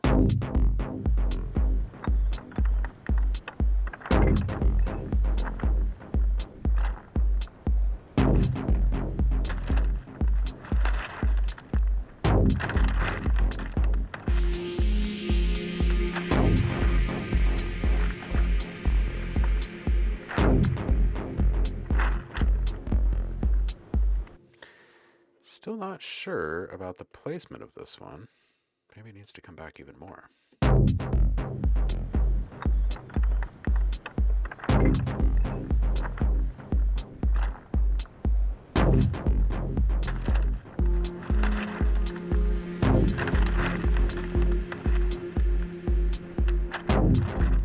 I'll make some wavetables with you guys here in just a minute. I know several of you have expressed interest in that being one of the workshops. Just a wavetable masterclass.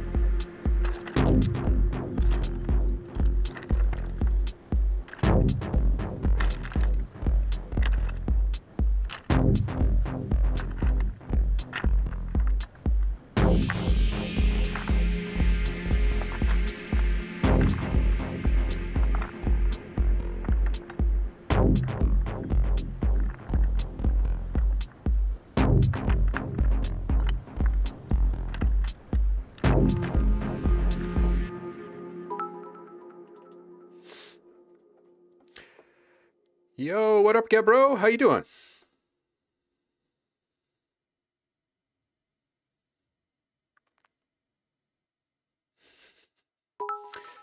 What up, Saf? Thank you so much for the love.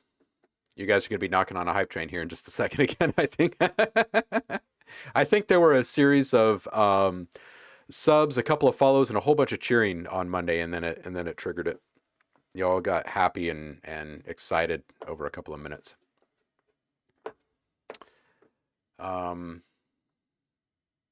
We need maybe something a little bit brighter in here. And, you know, I wouldn't mind taking maybe just one more sound from that pack for a spin here. This might be the first thing that we got to get out the door. I don't know when I'm going to get back to work. In these streams, I mean. Maybe Friday.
Foss, you bet. We'll get to that in just a sec here.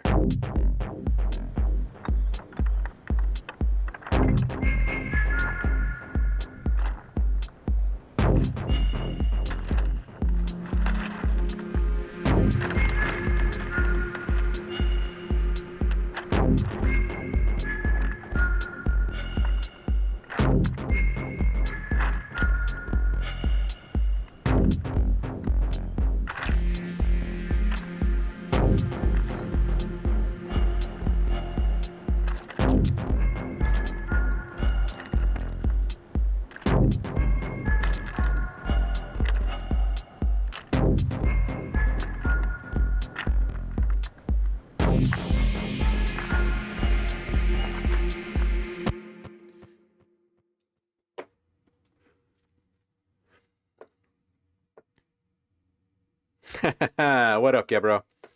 Good to see you, homie. How are things? You staying inspired and busy over there?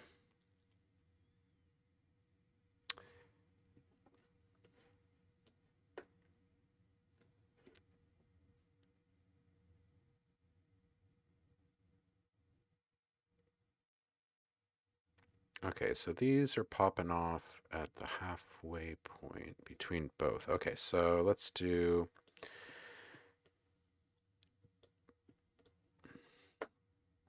these.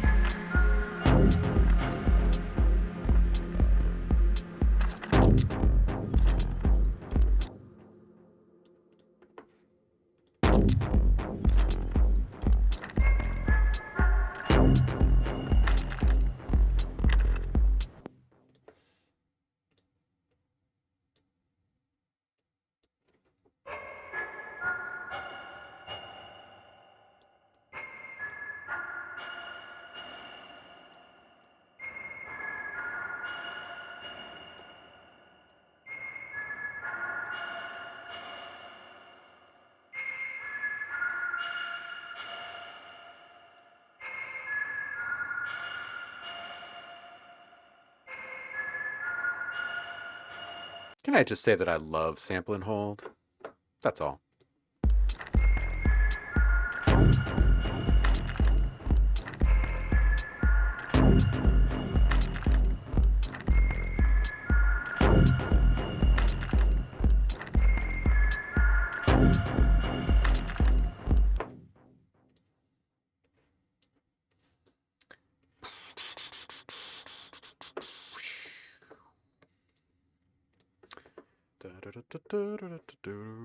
Streams. What is today? The 7th. And what is this? Some kind of weird little forest tech challenge of some kind. Hey, speaking of, before I forget again, let me just go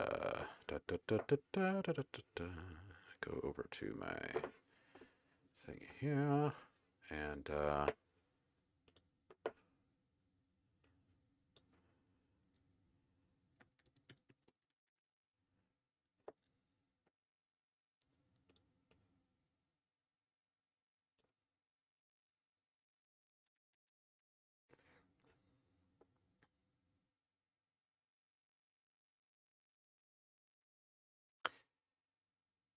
now that we have all of these things plugged into the channel here, we've got to pick a few of these things to use as command triggers for you guys.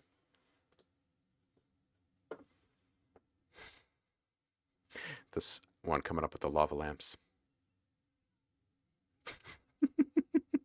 All right, back to the situation at hand. I'm going to put up a little poll.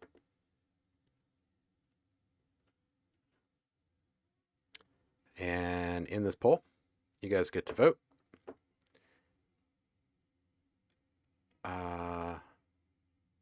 the ranks. Did I take a picture of the ranks? I believe I did. Okay, so the last poll that we took was what are the ranks that we're going to be voting on with our beat challenge this month? And best journey, weirdest, and most unexpected were kind of the big leaders. So I think we'll probably stay in that realm. What I'd like to know is for the beat challenge.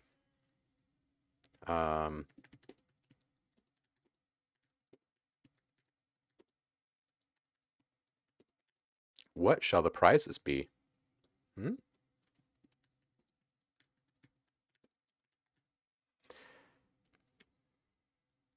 A guest appearance, I'm thinking.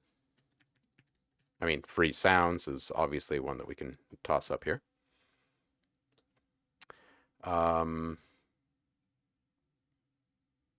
Training. We could do training.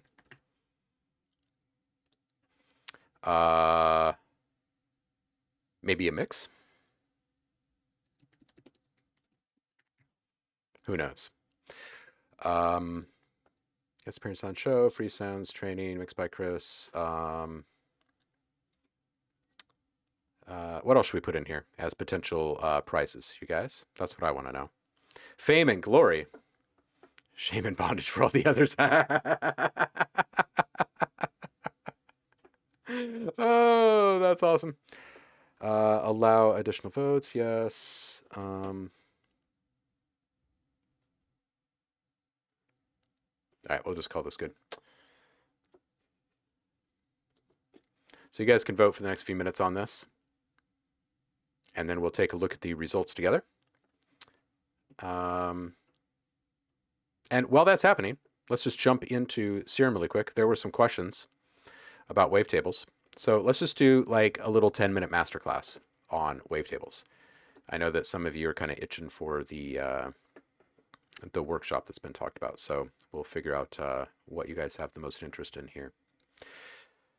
So one of the best things about Serum is that you can create your own wavetables. And without digging too much into the editor and talking about additive synthesis and whatnot, and various forms of morphing, let's just start with the basics of how to actually generate something in here, and then what your options are to get them out, right? So let's just start with the super basic. Let's go with an analog sine into an analog sine, okay? And the reason why we're going to have two of these is because we're going to use one to augment the second. So we're going to FM from A to B, and we're going to take this, set this as an envelope for 1 bar. We'll put this up, maybe not all the way. Maybe we'll just go like just past halfway or something, okay? And we'll set this as an envelope, like I said. So this is going to cut off right at the point that we choose it to.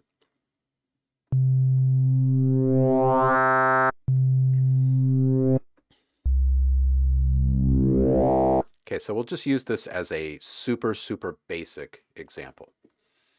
And then we'll load these up in sequence so you guys can see kind of the evolution as we move through in complexity. Okay, so there's render, and then there's resample. So render is going to be for the oscillators, specifically their warp functions. Okay, so I'm going to render this warp.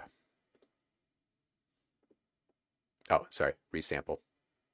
Just got those confused. We're going to resample because it's FM. All of the others, you can use your warp, right? So if you've got like a mirror, for instance, okay, we'll do that next. So we'll do a resample to oscillator A, and this is going to give us a new wavetable. And now as we will just turn off the warp here, and now as we roll through our wavetable positions, you'll see that we're actually moving through that same FM sequence. So if I play a note here,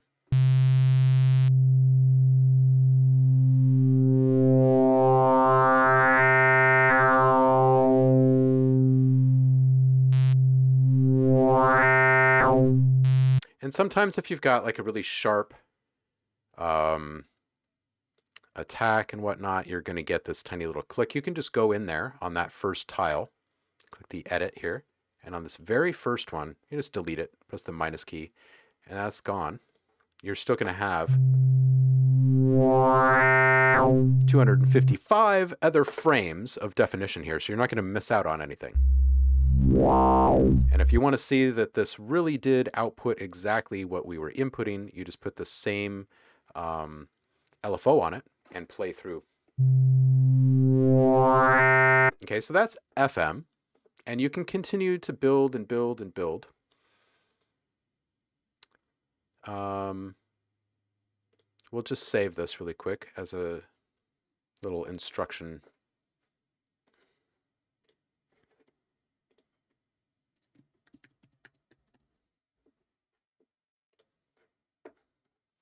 All right, so we're going to save this as sine FM sine. We're going to go back in here. We're going to load up that same sine, and this time we're going to set our warp feature to mirror. We'll do mirror, and we'll go for the full spectrum this time. And let's take off this modulation. So we only have one thing moving this time. Okay. And now we're just going to come up here to menu, and we're going to render oscillator A warp. Now, the render function in here is badass because you can continue. Well, I mean, you could do the same thing with the resample. It's just that the warp render allows you to combine warp functions. And then I like taking those kind of combined warp functions through an FM process and resample it. So that's how you start to get the really kind of unique stuff. So let's just run through this here really quick. We're going to turn this one off again, and we'll put this up here. Now we're going to hear exactly what we did. And when we look at the wavetable, you'll see its shape. Now let's just compare really quick. Let's just compare this other one. We're going to go into user and then learning and FM, the two sines, and we're going to look at these two. So they started as the same wave. This is what it looks like when we've resampled the FM. This is what our waveform now looks like. And this is what it looks like when we've used the mirror. Okay, and if you just stick to one bar, envelope triggered from bottom to top, and you just move through one function at a time, you start to build up these really interesting shapes. So we'll call this one sine mirror. And while this is just dealing with the mirror function, we're going to go back in here and let's do a bend plus. Okay, so now we've got this function being modulated again, this warp function again, and we're just going to resample it, or render it rather. And let's take a look at what that one looks like. And let's turn this off and turn on.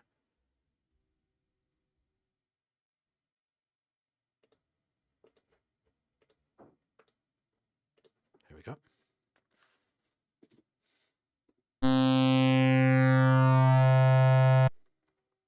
Let me save this as sine mirror bend plus.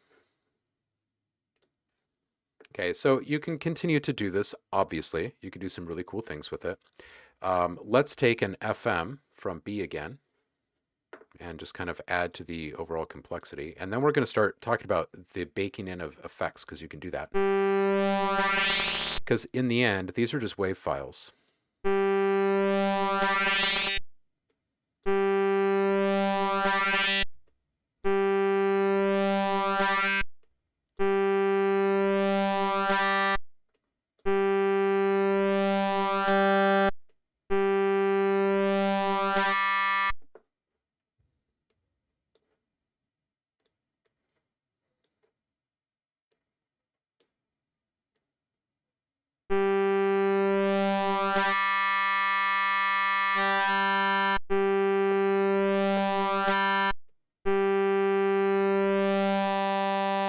let's say that's where we really like it.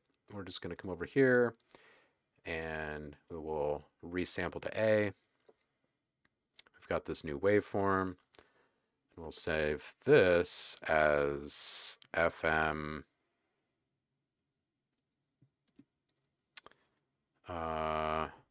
sine by sine, because we FM to sine with a sine. So now we've got a sine that's been warped with a mirror function, warped with a bend plus function, and then FM'd with a signal that was a sine being FM'd by another sine. And we've got this really interesting, unique sound. So let's unbypass this again.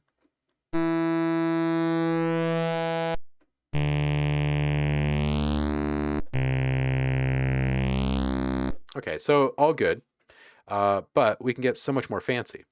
So, and have a lot more fun. So let's just go back to a regular sine. And on this one, let's play with unison. And let's play with maybe some distortion.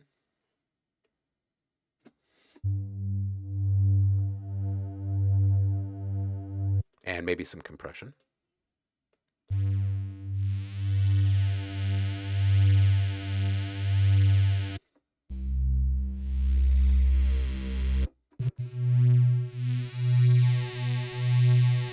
And let's not play with any kind of like time-based effects at this point.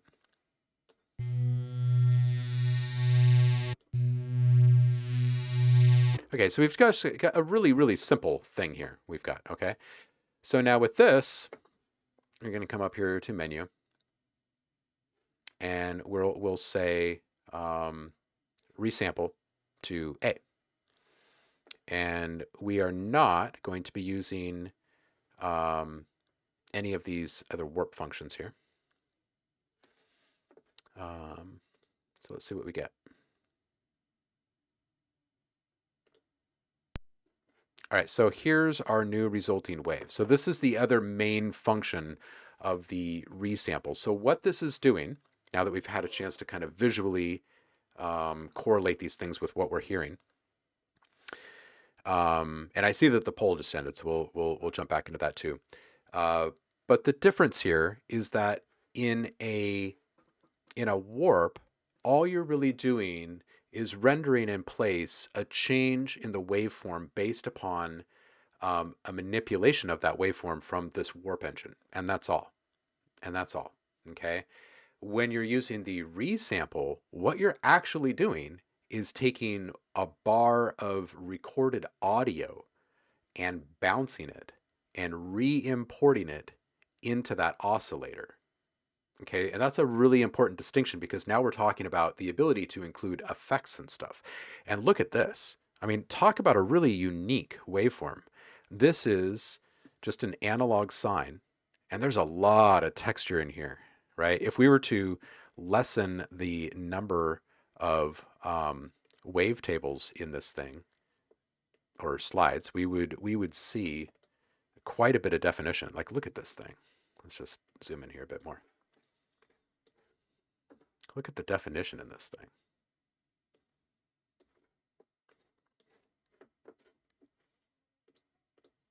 And you end up just getting these really, really tasty, tasty things. Look at this. Gorgeous little sizzle. Let's see what it sounds like. We're just going to play through this.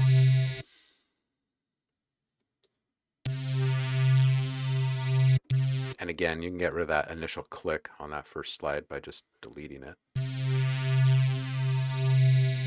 And then, of course, you can play with your different morph and whatnot. But there's a distinct difference between the morph and the resample. Does everybody get that, that's interested in all of this?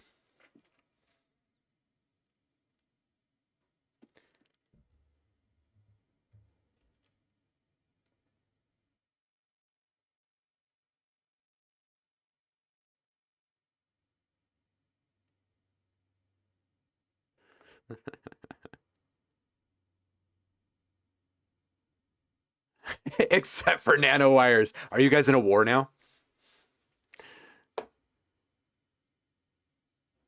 Tend to use basic shapes 99% of the time. So Foss, full disclosure, I do too. I like starting with a fairly pure signal, just because I know that less is more. Like it's just like having something stand out in a mix. The less things influencing the initial source sound, the more stable and coherent your overall sound will be, right? So the closer you can get to a pretty pure wave, then great. I would say that the basic waves inside of Serum will all tend to produce a fairly digital edge because they are so flippin' precise. So I personally like to go over into global and switch away from all the upsampling because this will resample 2 times by default. 4 times is like super duper. In the draft mode, though, there's no oversampling. So here you're going to get a bit more of kind of like an analog type sound, which means you're going to get more grit. You can still run all these digital processes and whatnot, but it tends to produce more interesting wavetables. And then just getting really, really clever about the implementation of your effects by way of routing, adding modulation, aux sourcing those modulation sources, right? So things become a bit more organic and fluid as it's scanning through the waveform over that 1 bar window of time.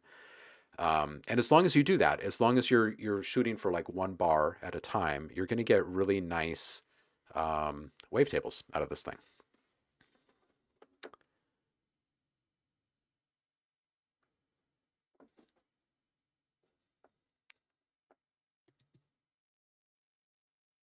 All right, let's see what the results were.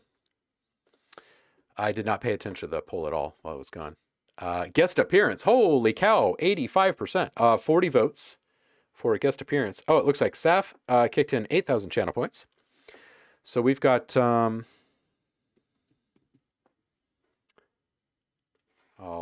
take a little snap of this. But yeah, we've got a pretty clear winner here. Guest appearance on the show. Okay, so whoever wins the beat challenge this month gets a guest appearance on the show. Good to know.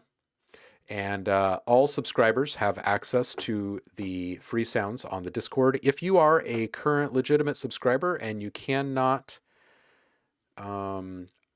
access that room in the Discord, just holler at me and I will make sure that you're granted access.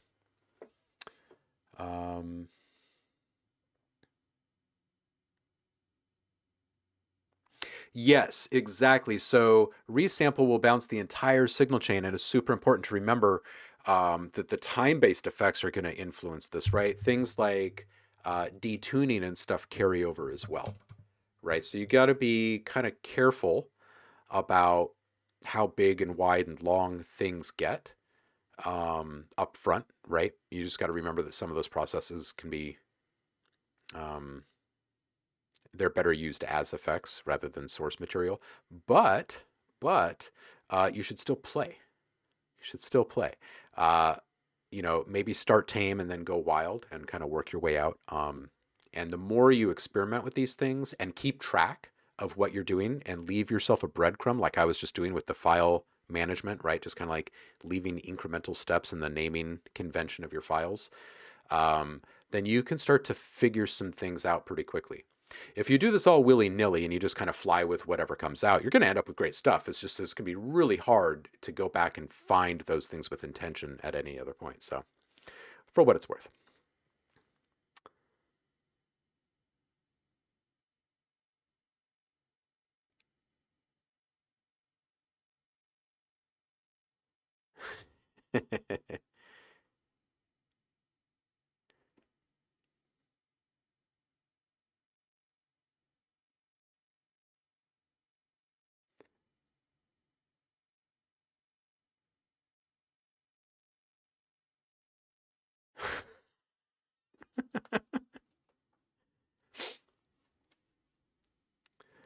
Ah, Heidi is already checking the naughty and nice list for the holiday season. Watch out, guys.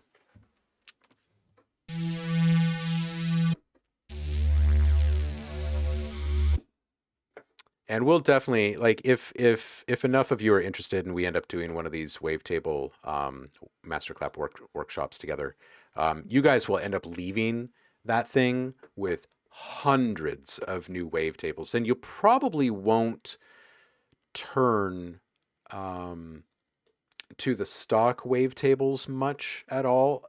After that, you'll probably find yourself kind of leaning more towards importing sounds from synths that you really like and whatnot that have like a certain type of character. Because once you start to really hone in on the fact that you can make any shape inside of Serum, this thing unlocks everything. All right, and I said I wasn't going to dip into the additive stuff, but I'm going to just kind of briefly mention it just because I can't really help myself. So I'm going to add this. This was tube phase compression. So we're going to save this as sine tube phase compression.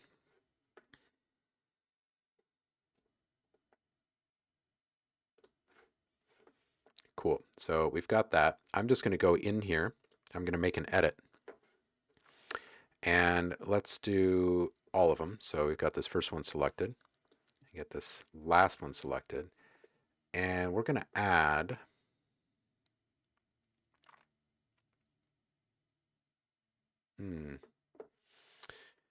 without explaining all of this a lot, I'm just going to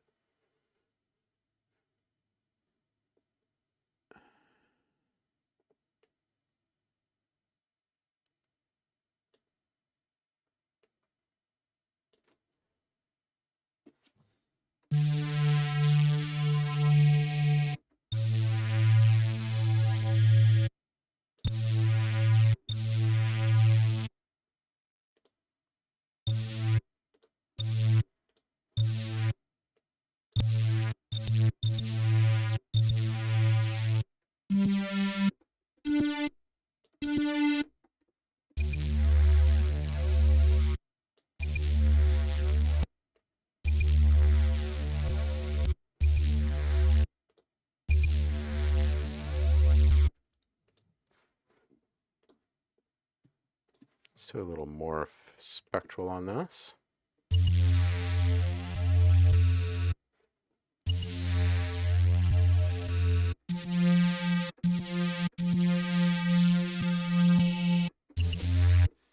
Let's put this thing in a mirror. I'm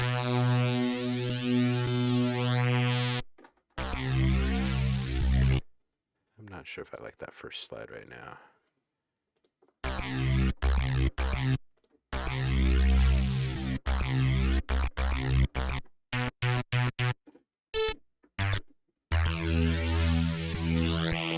Let's drop this an octave.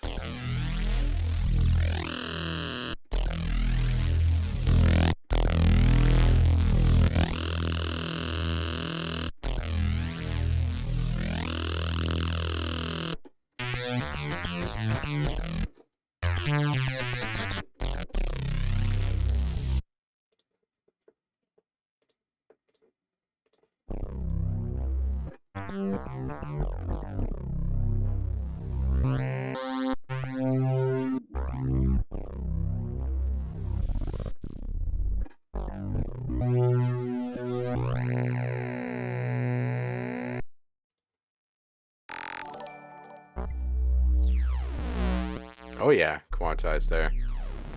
What up, Sev? How you doing, man? Happy hump day to you. Hope you're doing well.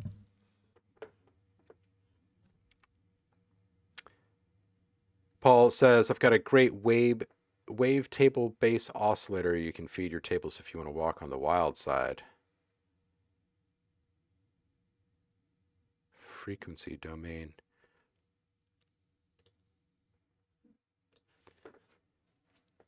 Something from the VCV library. Paul sent me a fun one from yesterday. I think it's up on his Uncle Chrome page on YouTube. You guys should check it. Ball of Confusion. Spherical morphine wavetable oscillator. That does sound fun. Sounds like something that I would get lost in for a while. How you doing, Will?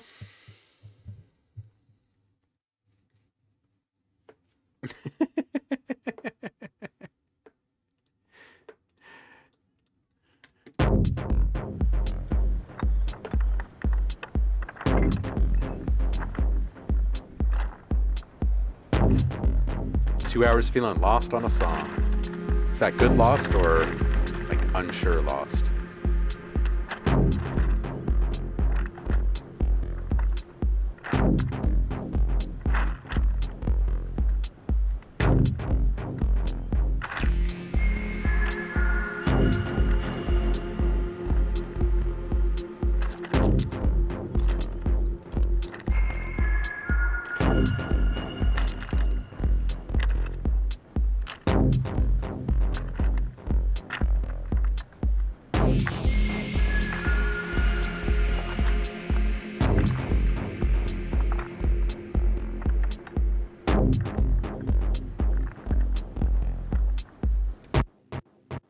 Okay, so this actually matched up a bit better. So where is that? That is right at the end.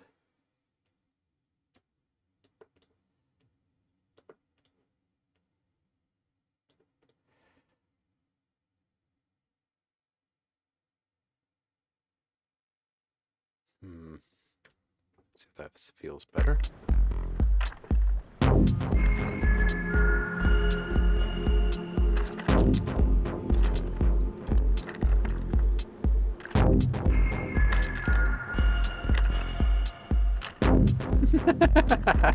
You're making nice sounds. I have no idea what to do with them.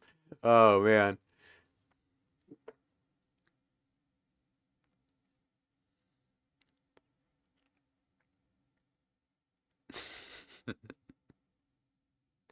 You bet, Foss. Anytime, dude. Always happy to help. And we'll get a workshop on the books at some point here soon, you guys. Who's down for a group workshop in the month of April? The O files. With that whistle in there.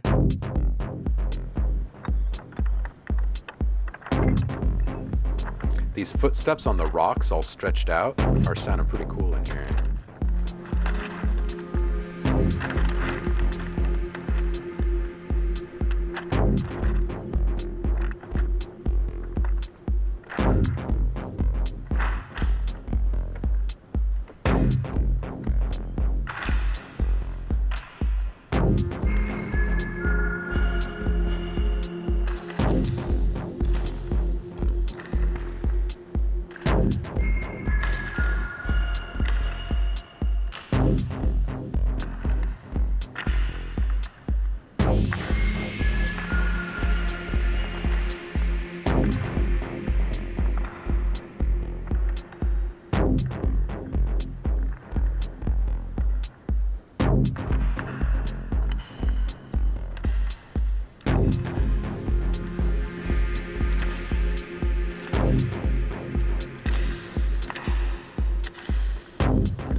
R for C, thank you for the follow. I appreciate it.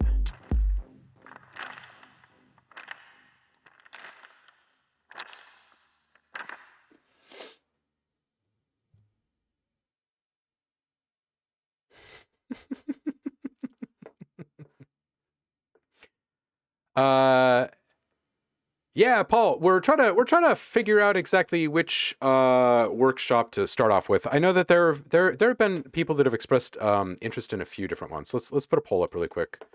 New poll.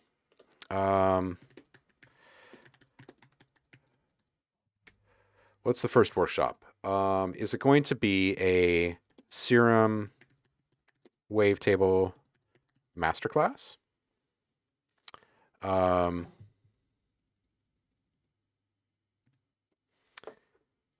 Is it going to be what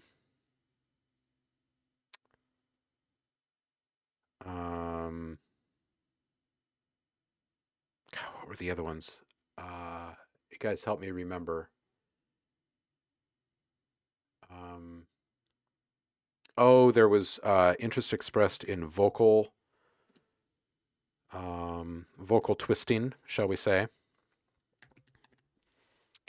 for music, for mixing. Serum wavetables. Oh, atmospheres and soundscapes. I know that there was another kind of big one that I'm not thinking of at this very moment.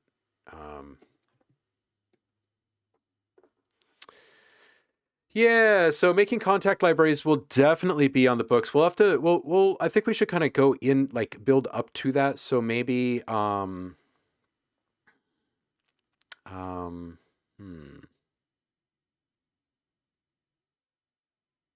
Oh, right there, dude. Merch idea. Mulder and Scully, but OhmLab logo on Chris's face. There you go. You're already buying the O-Files merchandise, dude. I like this. I like this. All right, so here in this room, we've got a few people that they're interested in the serum one.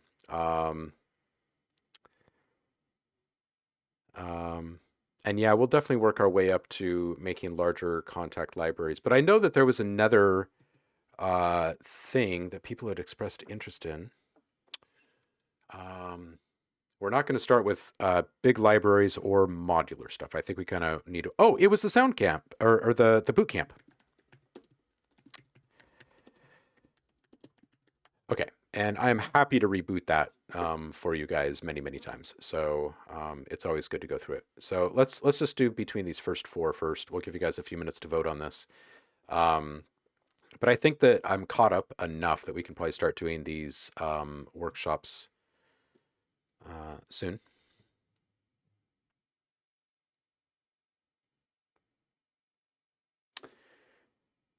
So what would you guys like the first workshop to be? These are group workshops, and we'll figure out exactly what the size limit is of these things. But we'll keep these first ones rather intimate, probably maybe like 6 people or something. Keep them really small, and see what kind of interest we get from people.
All right, so let's take, let's stretch this out a bit.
Ooh, atmospheres and soundscapes, followed by sound design boot camp currently.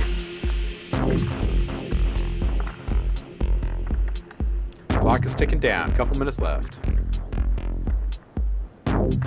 Yes, we do have a session today, Saf.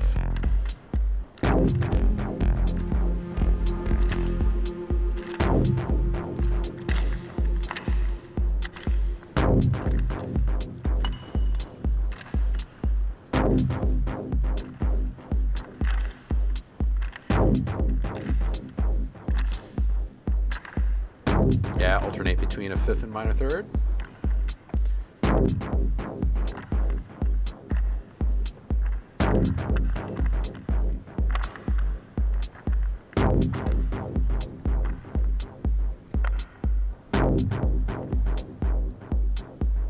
Oh wow, things are shifting drastically all of a sudden. Serum wavetables are coming out in the lead.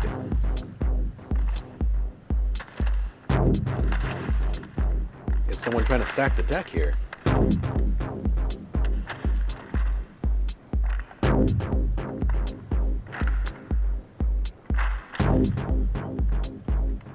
And don't feel like you need to stack the deck, because we're not only going to have one workshop. I want to know what you guys really want to do here.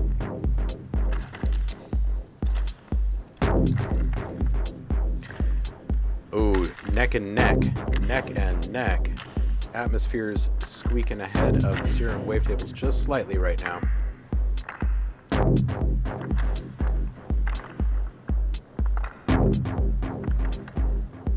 This is just telling me that we're going to do both. And boot camp was not too far behind those two initially. So I think we might have our first few workshops figured out here.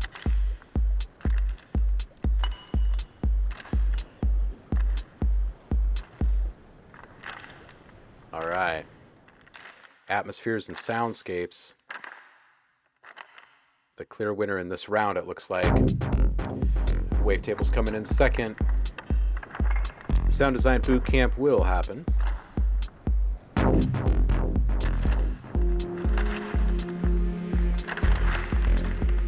And these things can also be mainstays.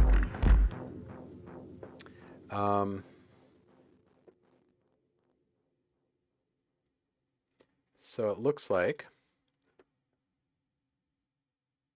atmospheres and soundscapes this first time around.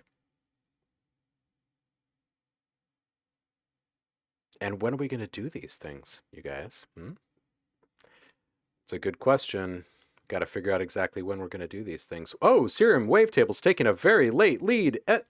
Bum rushing at the very end. It's up by 20 votes. Atmospheres and soundscapes may not be able to make it back before this thing ends. It's catching up. It's catching up. It's catching up. Y'all are great. Okay, so it was close. It looks like Serum wavetables takes the lead for this first one. Foss contributing 16K to the mix.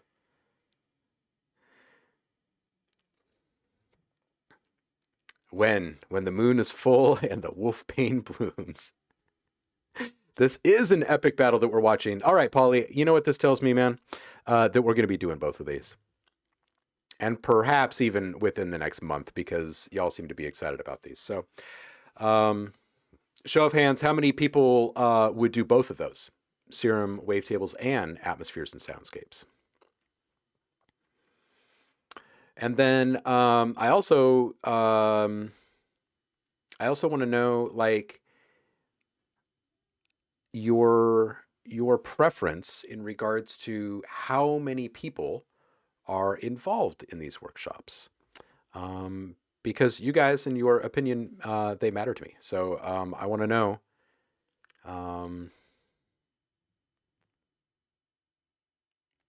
You make the wavetables and I'll whip in the rack. Nice. Nice. Yeah, I just kind of want to get a handle on what you guys feel is a good mix of people. A group brings a certain kind of spice to the table, right? Having different types of people. Yeah, so it looks like both Saf and Paulie are down for both. So here's what I don't like. I don't like groups that are too big for these small workshops, because I don't feel that there's enough one-on-one to go around for everyone, right? You know what I mean? You don't get all of your questions answered. There's too many rabbit holes being, we're all being pulled in too many different directions.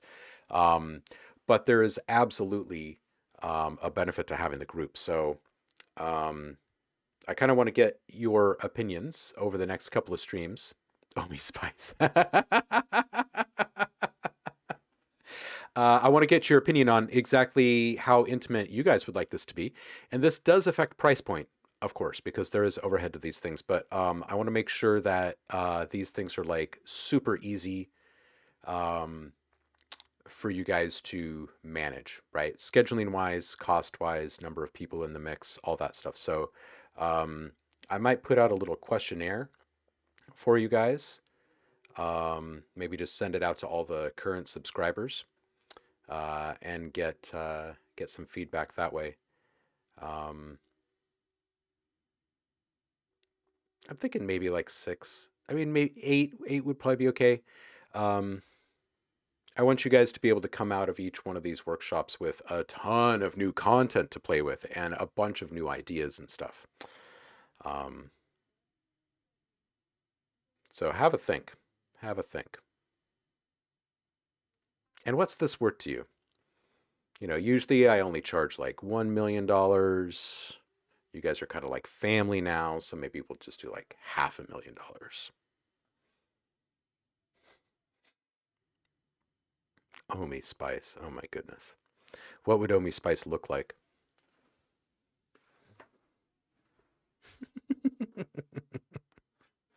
Spice. Oh. You. Oh. How many zeros is that, Saf? I can't count that high. That looks like a lot of loot.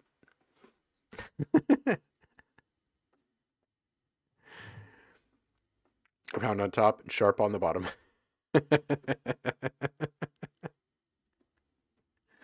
Oh man. Classic. You guys want to aim for weekends, nighttime, midweek, and have a bee farm on a girl state.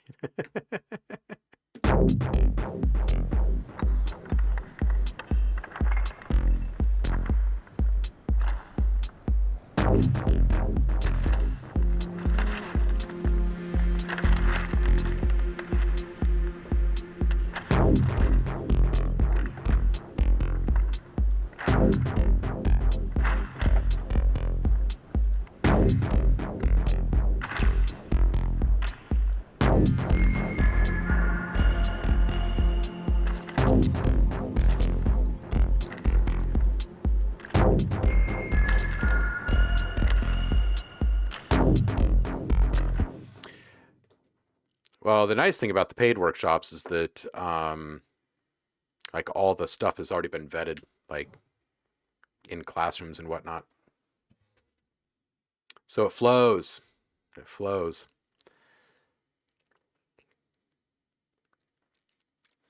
I'm gonna have to jump off here. I've got a session starting with Saf here in a little bit, and I need a little break before I do that. What are we talking about today, Saf? What is today?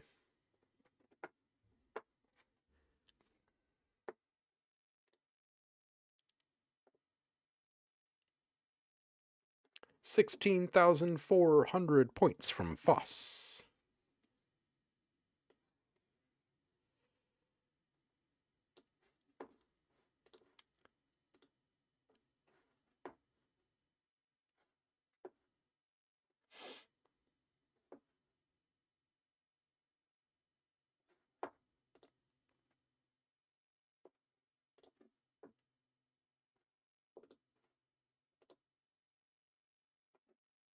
Gore. Ooh, gore. You guys want to hear some of the stuff that Saf is learning today? That's some pretty interesting stuff.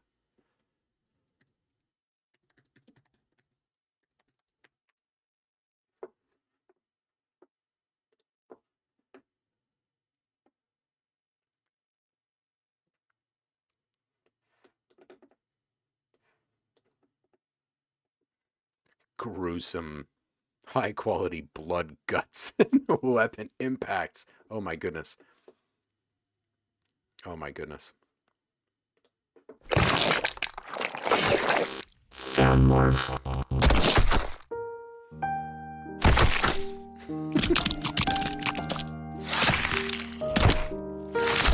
This is one of my favorite demos from them.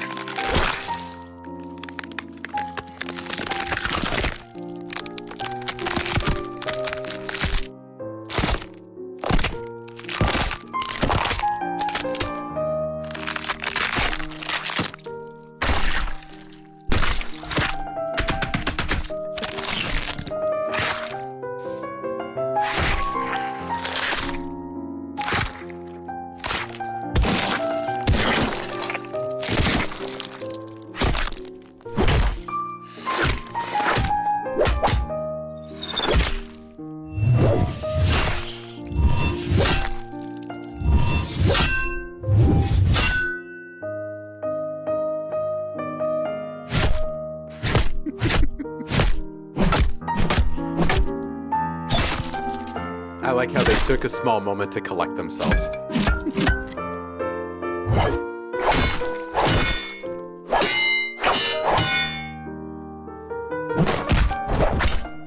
Yep, meat on the table. That's in your future, Saf. I usually recommend to people to do this type of thing around barbecue season, so you can move stuff quickly from the table to the grill and then eat. Oh, man. And what the heck is up with blood tooth jelly beans? Hannibal eating dinner. Yes. Oh, classic. That's what Saf is going to learn today. How to eat like Hannibal at the table, I guess. All right, guys, I got a boogie. I got to go get stuff done. As always, it's been really fun hanging with you guys, and we'll do it again on Friday. And I think we'll dig into, I don't know. I've had a bit of a change of heart about the demo for the Undone pack, which is the next serum pack that's coming out. Simply because the stuff that was submitted from everyone in the community is so vastly different that I found it all basically impossible to stitch together. So I think maybe I'll just buckle down and knock out a track with you guys on Friday. And then we'll just get that thing released. If I can get the whole thing done on Friday with you guys, maybe to celebrate, I'll just kick down copies or something. I don't know. We'll think of some kind of fun to have before the weekend, because on Monday there's no stream. There's no stream. Got to attend to some family stuff. But I'll be here on Friday, and I hope to see you guys here on Friday as well. And on that note, I am out of here. I hope you guys stay inspired and make some cool stuff. Come bring it my way on Friday and show me what you made.